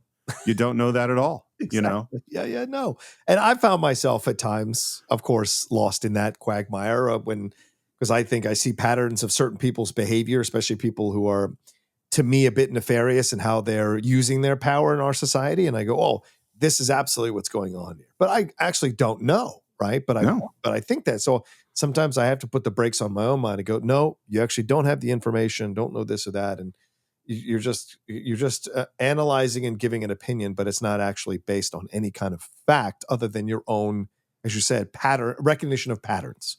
And you think, since this pattern led to this in this other situation, then this pattern must be leading to this in this situation, even though the factors on that situation are completely different from the factors in this situation. And I think that's also born from a place of, as you said, Steve, I think it's really important. I've come back to this point you just said a few minutes ago, that we feel a bit lost. We feel unmoored. And so we seek some level of stability in our interactions, some level of stability in our society, in our world, in our daily lives. And so it's like, well, I know that this is accurate, so I can put the tent pole here on this, even though how I'm coming up with this being accurate is based on me creating some tenuous string of facts that supposedly lead to a solid answer for why certain things are happening. But we really don't have any idea. And this brings me back to a interaction I had with a friend of ours, Leslie, who was a life coach for a little while. She always said to me that you have the hardest time sitting in the unknown. That sitting in the unknown is one of the most difficult things we can do as human beings, because we are naturally built to seek answers. We're naturally built to question. And as you said, Steve, again, seeing patterns. And so sitting in the unknown, where you don't know what's happening, you don't know why things are going a certain way, you don't know why an interaction over going somewhere or being invited to something, you don't know what the real reasons are. And it's hard. So you have to create a reason, or you extrapolate an analysis and go, an answer from the analysis and go, this must be the reason why this is happening, or this is why I'm not going to say anything to this doctor, and we're just going to leave it alone and not say anything about it. And this is it. So it's like sitting in the unknown is really hard for a lot of people. And so some people create tent poles in the ground because they can't handle sitting in the unknown. They must know, they must have some control, you know. That's the thing, that having control. And of course, it's the illusion of control. Yeah, you're right. You know, because the reality is you don't know, so there's no way to control that. But that doesn't feel good. I also think that, you know, there's a strong human desire that the universe has a meaning, that my life has a purpose, that I'm part of some big plan. You know, and so we look for and this is also why, you know, which I think, as you know, I've said it many times, I think is terribly dangerous. We look, how do we divide the world into good and evil? How do we divide the world into, like, what am I supposed to be? How am I among the good people? Right. You know, and that simple narrative is pretty easy for us to come up with. Mm-hmm. It isn't very easy to hold the really complicated narrative of what the world's actually like in our head, you know, sorry, go ahead. No, I think the hardest one which is something we talked about, I think, on our previous short, when I was, or maybe in I think in the Wizard of Oz episode, is that people don't want to accept that maybe sometimes, so I know Steve's going to get mad when I say this, but sometimes I don't want, how can I say this correctly without hurting people? But like, you might not be the chosen one. You might not be important. You might not be, you might not matter. And I think a lot of people have a hard time with that, if that's a possibility, So I'm not mad at that. You have literally just illustrated the exact point I'm making, which is people wanting to believe that there's some kind of plan. Exactly. That's what I'm getting at. I'm saying as the atheist here, there is no plan. There wasn't a "you're not supposed to." That's just what happened. Yes. Yes. Like if it's like winning the lottery was not that because there was a plan for you to get rich. Yeah. Winning the lottery meant you got real lucky, and that's what happened. But people want to interpret everything. Like, it was so funny. I was talking to, I don't think he'll be bothered if I say his name, to Steve Jones, who's working on the Faith Project with me. Right. And he was saying, he had a bunch of reversals, and he said, I'm just trying to understand what the universe is trying to tell me. And maybe the universe is trying to tell me this. Now, we're literally doing a project together about faith and religion, in which it's very clear that I'm an atheist. Yeah.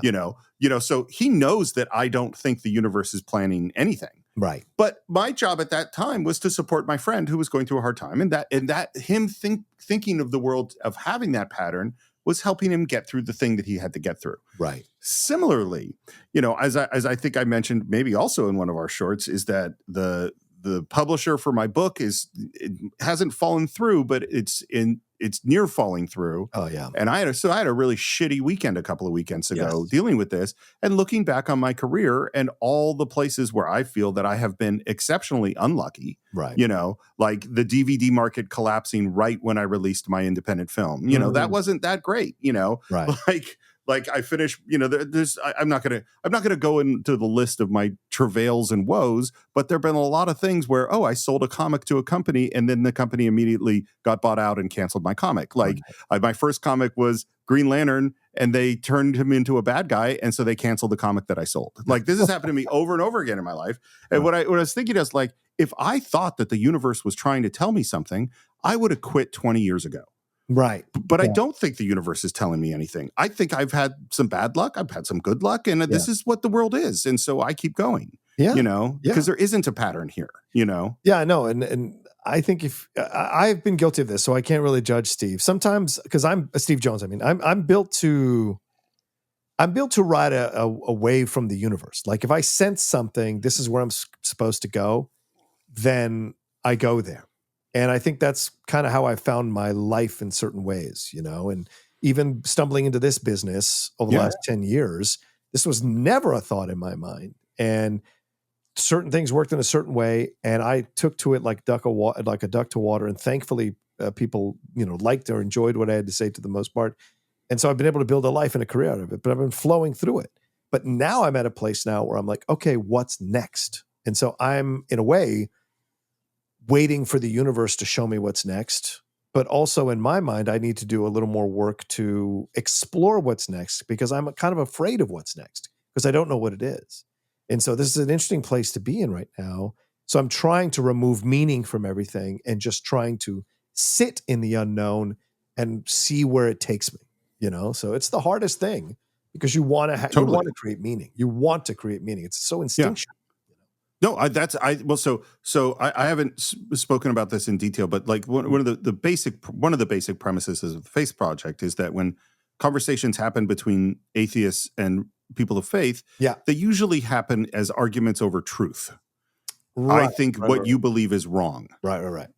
I think what I believe is right, and those conversations get nowhere. No one convinces anybody, and everybody just gets mad. And the thing that they don't focus on, that I strongly believe, and why I didn't argue with Steve about the universe telling things, is that I think faith is useful. I think it is powerful, and it works for people. It works for people whether it's true or not. And so what the Faith Project about is, how does it work and why? Right. That's what it's really about. And so, like, having a belief, if a belief system helps you to do a thing, You know, if you great. feel that it is part of God's plan for you to go out and work with the poor and dedicate your life to that, that's awesome. Yeah. I'm not going to try to persuade you that it's not.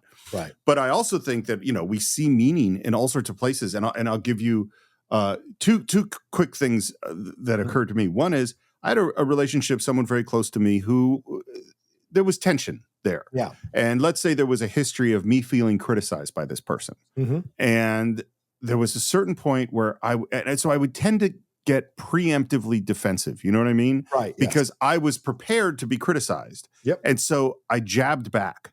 And I suddenly had this epiphany that I went, this person only sees me. That's not a behavior I think I have towards you or towards most people. Right. Like I don't think people think of me as a super prickly person who is that's not how I think. But I suddenly went, oh, this person might exactly see me as a prickly person because that's how I always am with them. Right. My perception of who they are and what our relationship is changed me. Yeah. Which means that I might not be meeting them. Right. Because they're always hanging out with prickly Steve. Right. And so their behavior is being changed by that. So like the identity so I construct an identity for this person in my head that causes my behavior to change, which causes them to extrapolate an identity that they see of me in the head and in their head. And none of this is the reality. Yeah. This is what makes all of this so hard. And then I'll just say, here's my thought about the unknown. And this came from playing games with my dad. I always said my dad was an excellent game player. He claims that he mostly worked his way through optometric school playing gin rummy because there was some bar and he went in there and always played for money and always won. And that's how he was paying his expenses, Right. Which doesn't surprise. He was a great card player. When you play gin is you have that moment where you've got like, a straight and a run of threes, and you don't know, am I going to get another 3 or am I going to get a 4? In which case, I'll dump the threes and go for the 3, 4, 5, 6, or I'm going to dump the straight and just have the 4 threes. You're living in the unknown. Yeah, you have no way of knowing what card is going to pop up first. Now, if you were my dad, you would have counted all the cards and also know what was in everyone's hands, so you might have a better sense of it. But for me, it's like I just have to sit here in the unknown, and at a certain point, the universe will reveal itself to me, and then I will choose. But there's nothing for me to do now. There's no reason to stress about this thing because it's out of my control. Right. It's the card I can't see. Yeah, but with card game, eventually you're going to get that card. You're going to see what that card is. Right? Yeah. But with life right now, it's like I think a lot of people feel this way. I think a lot of people feel, as you said earlier, lost or unmoored to a degree, and like wondering, okay, where am I? What's next? Where am I going? Where am I supposed to be? And so I think that's where we seem to be as a people, as a world, and not just Americans. I think everywhere around the world, people sense that this is a transitional period in the history of the world. And it's like, where are we going now? With the AI stuff, with everything, there is this feeling of instability. And where is that going to lead us? And so I'm not surprised that we're seeing an explosion of more faith-based content, of more religious content, of now this movement of Christian nationalism. And I'm not going to get into politicals, just saying I'm not surprised by seeing that. Yeah. Right. And just like I'm not surprised by the explosion of cults over the last 10 to 15 years in various forms that I've been watching so many documentaries on HBO, and because I'm just fascinated by cults on so many levels. And so we're seeing this whole thing, and even Scientology now, which has been kind of, pilloried by a lot of people, although it always has a very strong base of supporters and people involved in it.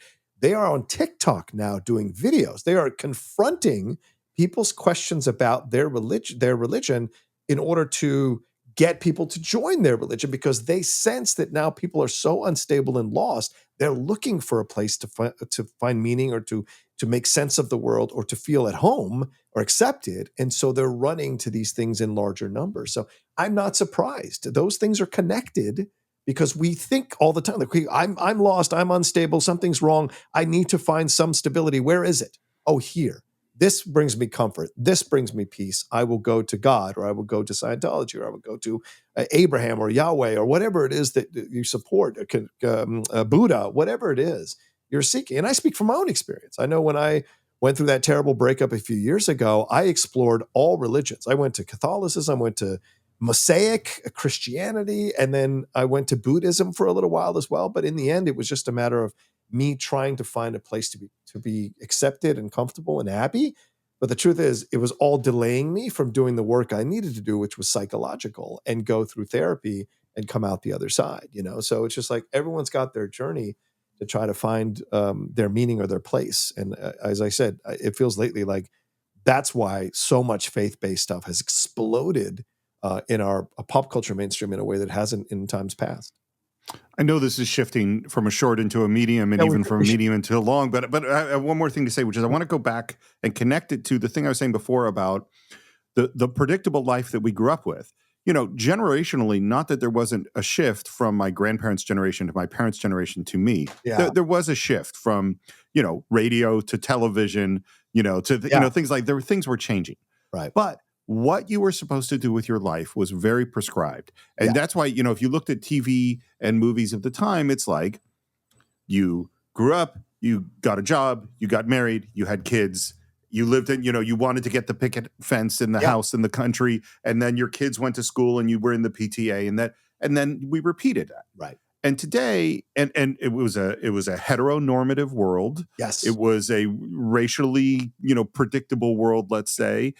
Sexuality was all, in the closet in every way, it wasn't discussed. And so everything was like an even playing field. Right. Today, you can be any variety of sexuality. You can live, you get married, don't get married, live together, have kids as a single person, not, like adopt kids. Yeah. There's just, and like, if you think about all of the options for sex and culture and travel, and I want to do it this way, and I'm into cosplay and I'm into that, we have infinite choice. And there were so many studies that have been done that said, humans think a lot of choice is what's going to make us happy, but actually it doesn't. And I'm not in any way saying I don't want people to have all these choices. I totally do. Right. But now you look, this was a study they did. They did it on genes and choice, not genes as in DNA, but Sydney Sweeney genes like denim. So what they did was they said it used to be you would buy your Levi's 501. And that was the jeans. And some people they fit great, and some people they didn't, and you would wear them in, and that was what they were. Yeah. And then in the around 2000, they started to go, well, we can have high-rise jeans and low-rise jeans and bootleg jeans and jeans for this shape and jeans for that shape. And now there are suddenly 50 different varieties when you go to the jean store to go, which jeans do I want? Yeah. And what the difference is that with the Levi's 501, everyone got the same product, and you just had to be happy with it. And it wasn't made for you. Right. Now, there is one pair of jeans out there, John. Yeah. It is the perfect pair of jeans for you. And if you don't find it, you have failed. It is your fault. And so what they discovered is people are much less happier buying those when there are all the varieties of jeans, because they feel like they should be finding the perfect thing, and nothing is perfect. Right. So all this choice. So we look at our lives and go, I can do an infinite number of things with my life. There must be a perfect pathway where I will be perfectly happy, instead of just, you're going to follow the pathway every other human followed and you will be as happy as you'll be. Now it's your fault because you didn't make the perfect choices. Yeah. Which is a really mind fuck of a place to be in on so many levels, for sure. Yeah, if everyone just went to work at the coal mine, we'd all be happier. You'd have black lung, but you wouldn't be worrying about the stuff we're talking about right now. And I think that's what's great. And I know we got to wrap up, but I think that's what's great about the end of Matrix Revolutions. As much as I hate Reloaded and Revolutions, and I do hate them because it's just pissing away with the great stuff from the Matrix. There are some good scenes within both of those movies that I think are fascinating to consider and think about. Sort of some philosophical discussions about stuff. But what Agent Smith tells Neo near the end of the movie, when he says, like, was it Agent Smith or was it the creator?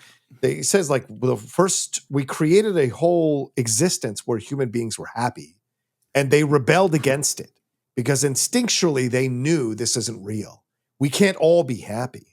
Right. So again, the overthinking of it, even within the construct of creating a reality, simulation reality, I guess you would say, which from the Matrix. But like, it wasn't until we added like wars and famine and death and murder and pestilence, all this kind of stuff, that human beings felt comfortable, right? So I think this is the interesting thing about humans. We cannot exist in a world where everything is peaceful and okay, because even when we're in the place like that, we're worried about, when does this end? Who is going to fuck it up next? Like, okay, now we're in a good place.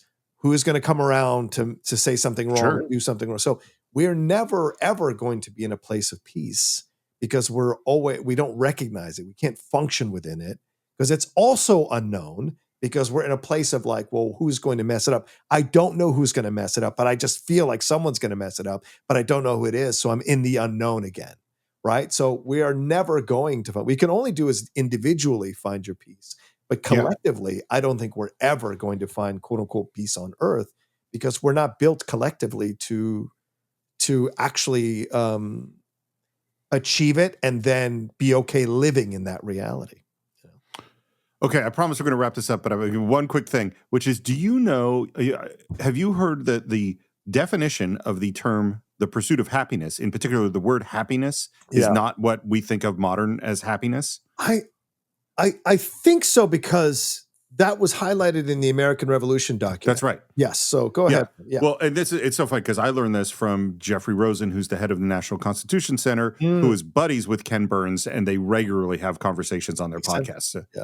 So anyway, what happiness meant, according to Thomas Jefferson, was actually, it was the pursuit of a moral life is the pursuit of happiness. It is being a good person and being a good influence on the world. Right. So whereas we've translated it to be like the pursuit of pleasure, that happiness equals this sort of momentary thing, instead of the lifelong fulfillment of good works and being a good person. That is what our Declaration of Independence is freeing us to do, is to produce. And so the reason I bring it up is to your point is we have some really fucked up ideas about what leads to human fulfillment. You know, we're chasing a lot of the wrong stuff.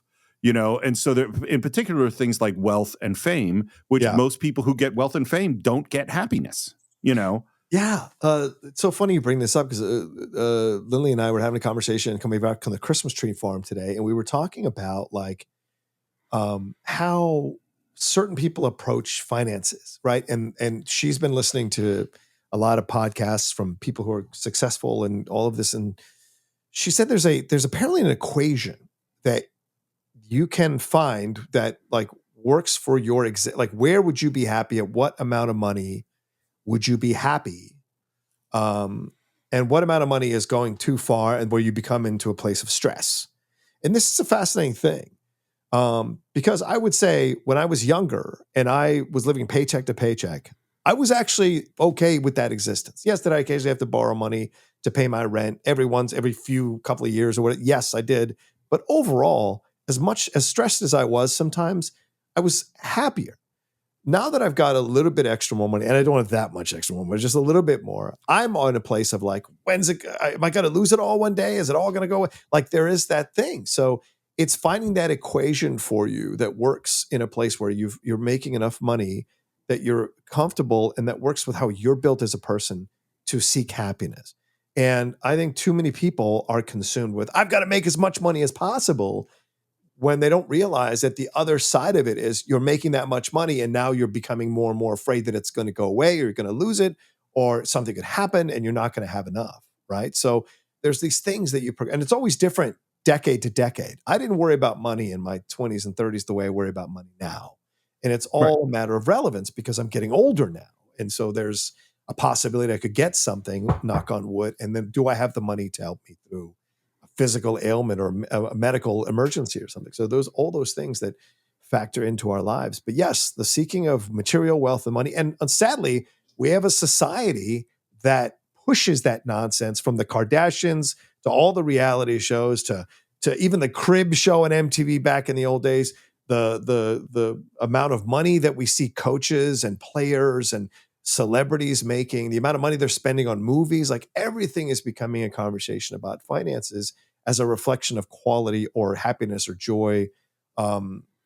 And so I think that's a dangerous road we're walking in that way, because we always feel like we're in a state of want as opposed to a state of appreciation, and that can never lead you to a really good mentally healthy place. Well, this is, and now we've officially transitioned into a Cine-Files long, but this has been a great conversation. So, because I think, because one of the things I think is that where we mess up, yes, is it's very hard to determine, like, well, how much money do I need to lead a happy life? And there's no question that when it falls below a certain point, if you're having to decide whether or not to pay for your prescription or your rent, right, it's real tough to lead a contented life. 100%. But one of the factors that most humans, because it is a very human thing to do, bring into it is how much is that other guy? How much is my neighbor making? Oh, right. How much is the other person doing my job making? How do I compare to them? Right. And that is way more emotionally powerful than the actual money to whether or not I can buy the SE version of the new Honda Accord, or I have to settle for the SC version or whatever it is. Exactly. Like that's looking at like this, and there's so much statistics on this. There's studies where they go like, people would rather make much less money in total, rather than make less money than their coworker. So you would, it's like, I don't remember, it's like going, would you rather make 50 grand a year and your coworker makes 60, or you make 45 grand a year and they make 40? And people are like, oh, well, I'll do 45 grand. And it's like, you just gave away $5,000 because of what they're making. That's how humans operate. We look at the other guys, and because we want a pattern, we want to complete things. We go, what is the correct standard for a person doing this thing to get paid? Right. And we look at, well, that person doing the thing I'm doing, they're making that much. Right. Therefore, I am getting screwed. Yeah, that's the thing we see in sports all the time, right? It's I want to be the highest paid at my position.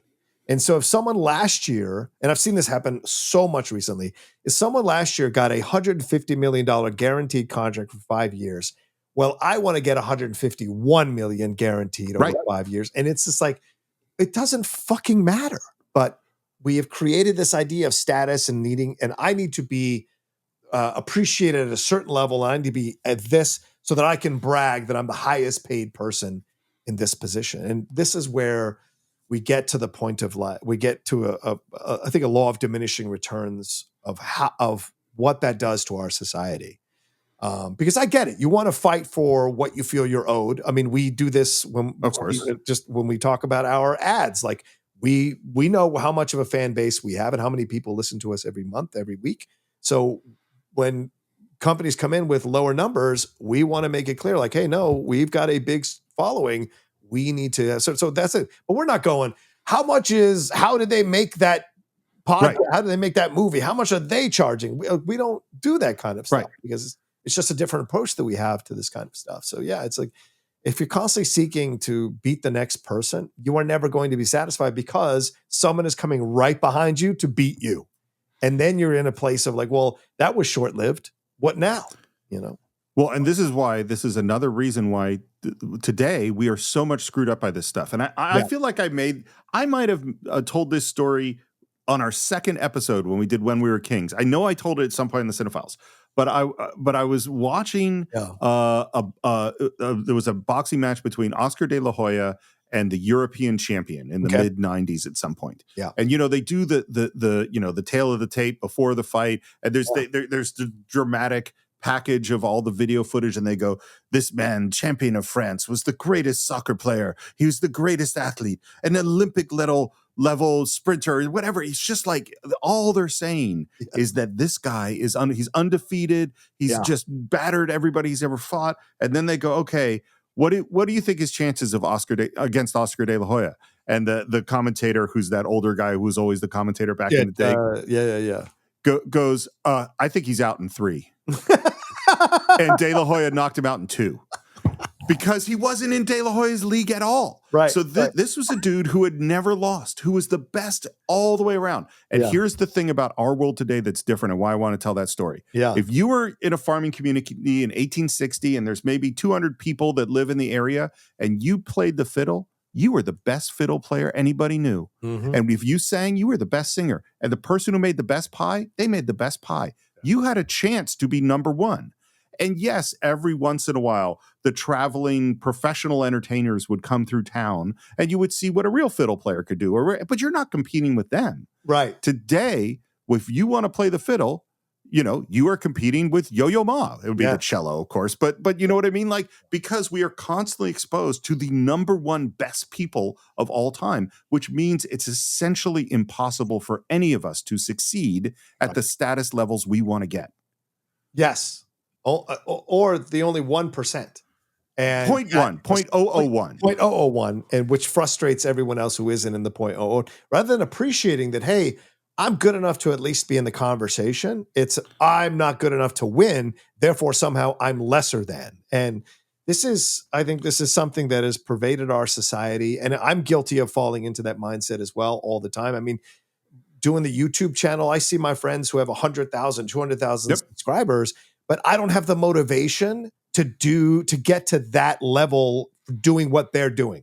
I want to do it my way, and because I don't want to get caught up in that, because those guys also tell me how much pressure 100,000 and 200,000 subscribers comes with, because the content has to constantly be getting certain numbers, or you lose all your ads, and so you're constantly pushing for all that kind of stuff. So it comes with its own kind of headache, right? So I'd rather construct it slowly but surely my way so that it works for me, right? I do want to improve. I do want to get better, but I'm not driven to hit those numbers and driving myself crazy to hit those numbers like they are, because I found myself 6 months feeling that way, and it drove me into a mental health decline that I was not happy with. And so I've had to come to let that go step by step, piece by piece as I go through with it, because I at 40,000 subscribers, I looked it up. I'm in the top 5% of YouTube creators. And I'm happy with that. And it's okay amazing. But people come all the time because they want to hate on you and say, well, you're not as good. You don't have 200,000. You don't have 100,000. No one listens to you. No one wants. And it's just like, this is the anger you have to deal with from people who want to take you down. So you have to remind yourself constantly, no, I'm actually in a good spot. I work with my friends. I make good money. I'm happy that I can make a living doing this, And so it's those things you have to constantly remind yourself that you don't have to be the best at what you're doing. You just have to be able to be comfortable doing it your way and happy doing it your way and find some level of success. And it's okay that you're not the one person in the world. It's good to just be good enough. It's good to just be good. And we've kind of lost that in our society a lot. You've set up my next point perfectly, which is so. And I'll preface this to say that I am fortunate enough that I'm not having to worry about the money that the Cine-Files makes. When we make decent money, we have a successful podcast. Yes, but like that's not my top priority. But I will say this is like our podcast is not. I don't know what their numbers are, but something like the rewatchables or how did this get made? Right. Like we're not at that level, right? I think. But here's the thing: is that to me, the question I ask myself is, are we making the show that we want to make? Yeah, exactly. And we are. I would listen to the Cine-Files is the way it is because I'm not trying to speak for you, but like this is the show I want to listen to. I agree. If there was any issues with the show and how it was constructed and how we did it, I would not be a wallflower about it. So yes, well, we do. You and I, every couple of months we go, how can we make this better? Or I think there's a way to improve. And so to me, it's like, yes, in one status sense, like I could say, hey, we're not doing as well as these other podcasts. And but we are also, when people do searches for great films, we're one of the first podcasts that comes up. And I go, does this show represent me? Do I feel like this, like I am being true to myself in my work, and does John feel he's being true to himself in his work? Yeah. And I 100% do. And so that's where it's like, I accept, well, partially it's because I was a nerdy, unpopular kid. I accept there will always be people way more popular than me. Yeah. Like that's just, if in a popularity contest, I'm not going to win. Ditto. But in a quality contest and making the show that I believe, and I hope, and that you believe is a great show. Yeah. That's where we're winning. You know what I mean? Agreed. And I'm happy with all the content I make. Honestly, I know it's not getting, I said, not 100,000 all the views consistently, but I'm happy with the quality of the product that we're making, both on my channel and our show that we do. And there's, if I wasn't prideful of it, I wouldn't keep doing it. And so there's elements of that, and I have to constantly tell myself, you're doing good. You're doing okay.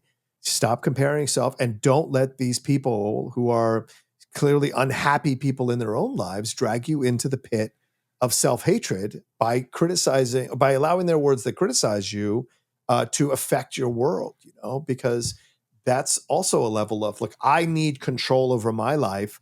So I'm going to attack other people who are successful doing what they're doing because I need to feel some semblance of power or strength or superiority because I have none of it in my daily life. And again, that's another search for meaning, another somehow to remove the instability. If I can just make this sarcastic or toxic or vile comment, then I will feel some fleeting sense of superiority over the situation. When in fact you have none, and you're just kind of trying to find this. But these people don't have an ability to self-reflect and go like, well, this is kind of not a existence that is an existence that I should be living that leads to a healthy life, and so those are those things you have to constantly battle with. I think for me the reality is, and this in a way this is what we've been talking about this whole time, is the world we actually live in most of the time is the world of our mind. Yes, which is going back to the beginning of this discussion, 100%. Exactly. And the quality of your life really depends on the quality of your mind. Yes. And it's not, in the way that you live with your thoughts. Yeah. And, getting a hold on that, as you talked about through therapy and as, like all of these ways of like not getting drawn in to all this stuff that's going to drive you nuts. Your mind will obsess over, and, like how we do that. It's funny. This is a conversation I have with my son all the time, which is he goes, I can't control what I think and I can't control what I feel. And I'm like, well, that's true. But there are things we can do. You can control how you act because of what you feel or what you think. But yeah. And you were saying this a little while ago, is that things that you might have obsessed about 10 years ago. Yeah. You don't anymore, and hopefully there will be things 10 years from now that both you and I will have moved to another level of being better at this. I hope so. And what you taught, and Steve, as a martial artist, this, and I think this is important. You can control your mind. It's important to. It's important to discipline your mind.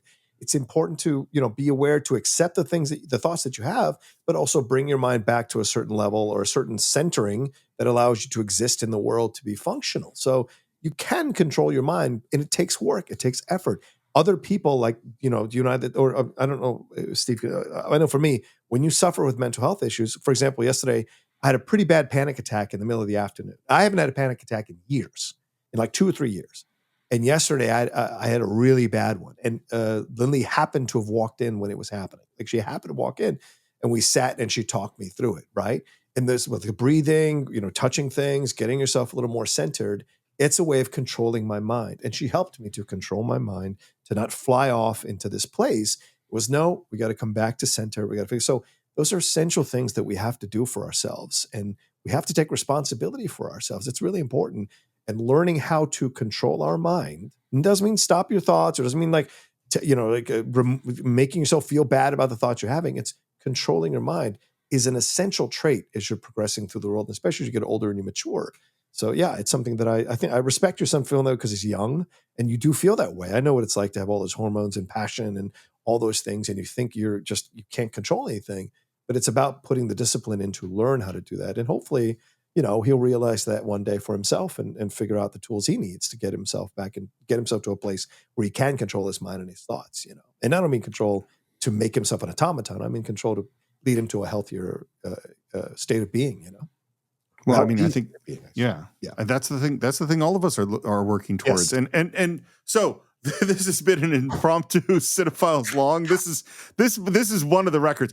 I don't know that we've ever broken an hour, but we're almost there this time. Oh, shit. Wow. It's a real long one. So I hope that you listening on Patreon or on Apple Podcasts feel that what you're getting here is great bang for your buck and your investment, and not, oh my God, why are these guys still talking? Like, I hope you're not feeling that way. But very much thank you for all of your support. We could not have these long, in-depth conversations without you. And for my partner, John Rocha, I'm Steve Morris, and we'll see you on another Cine-Files Epic.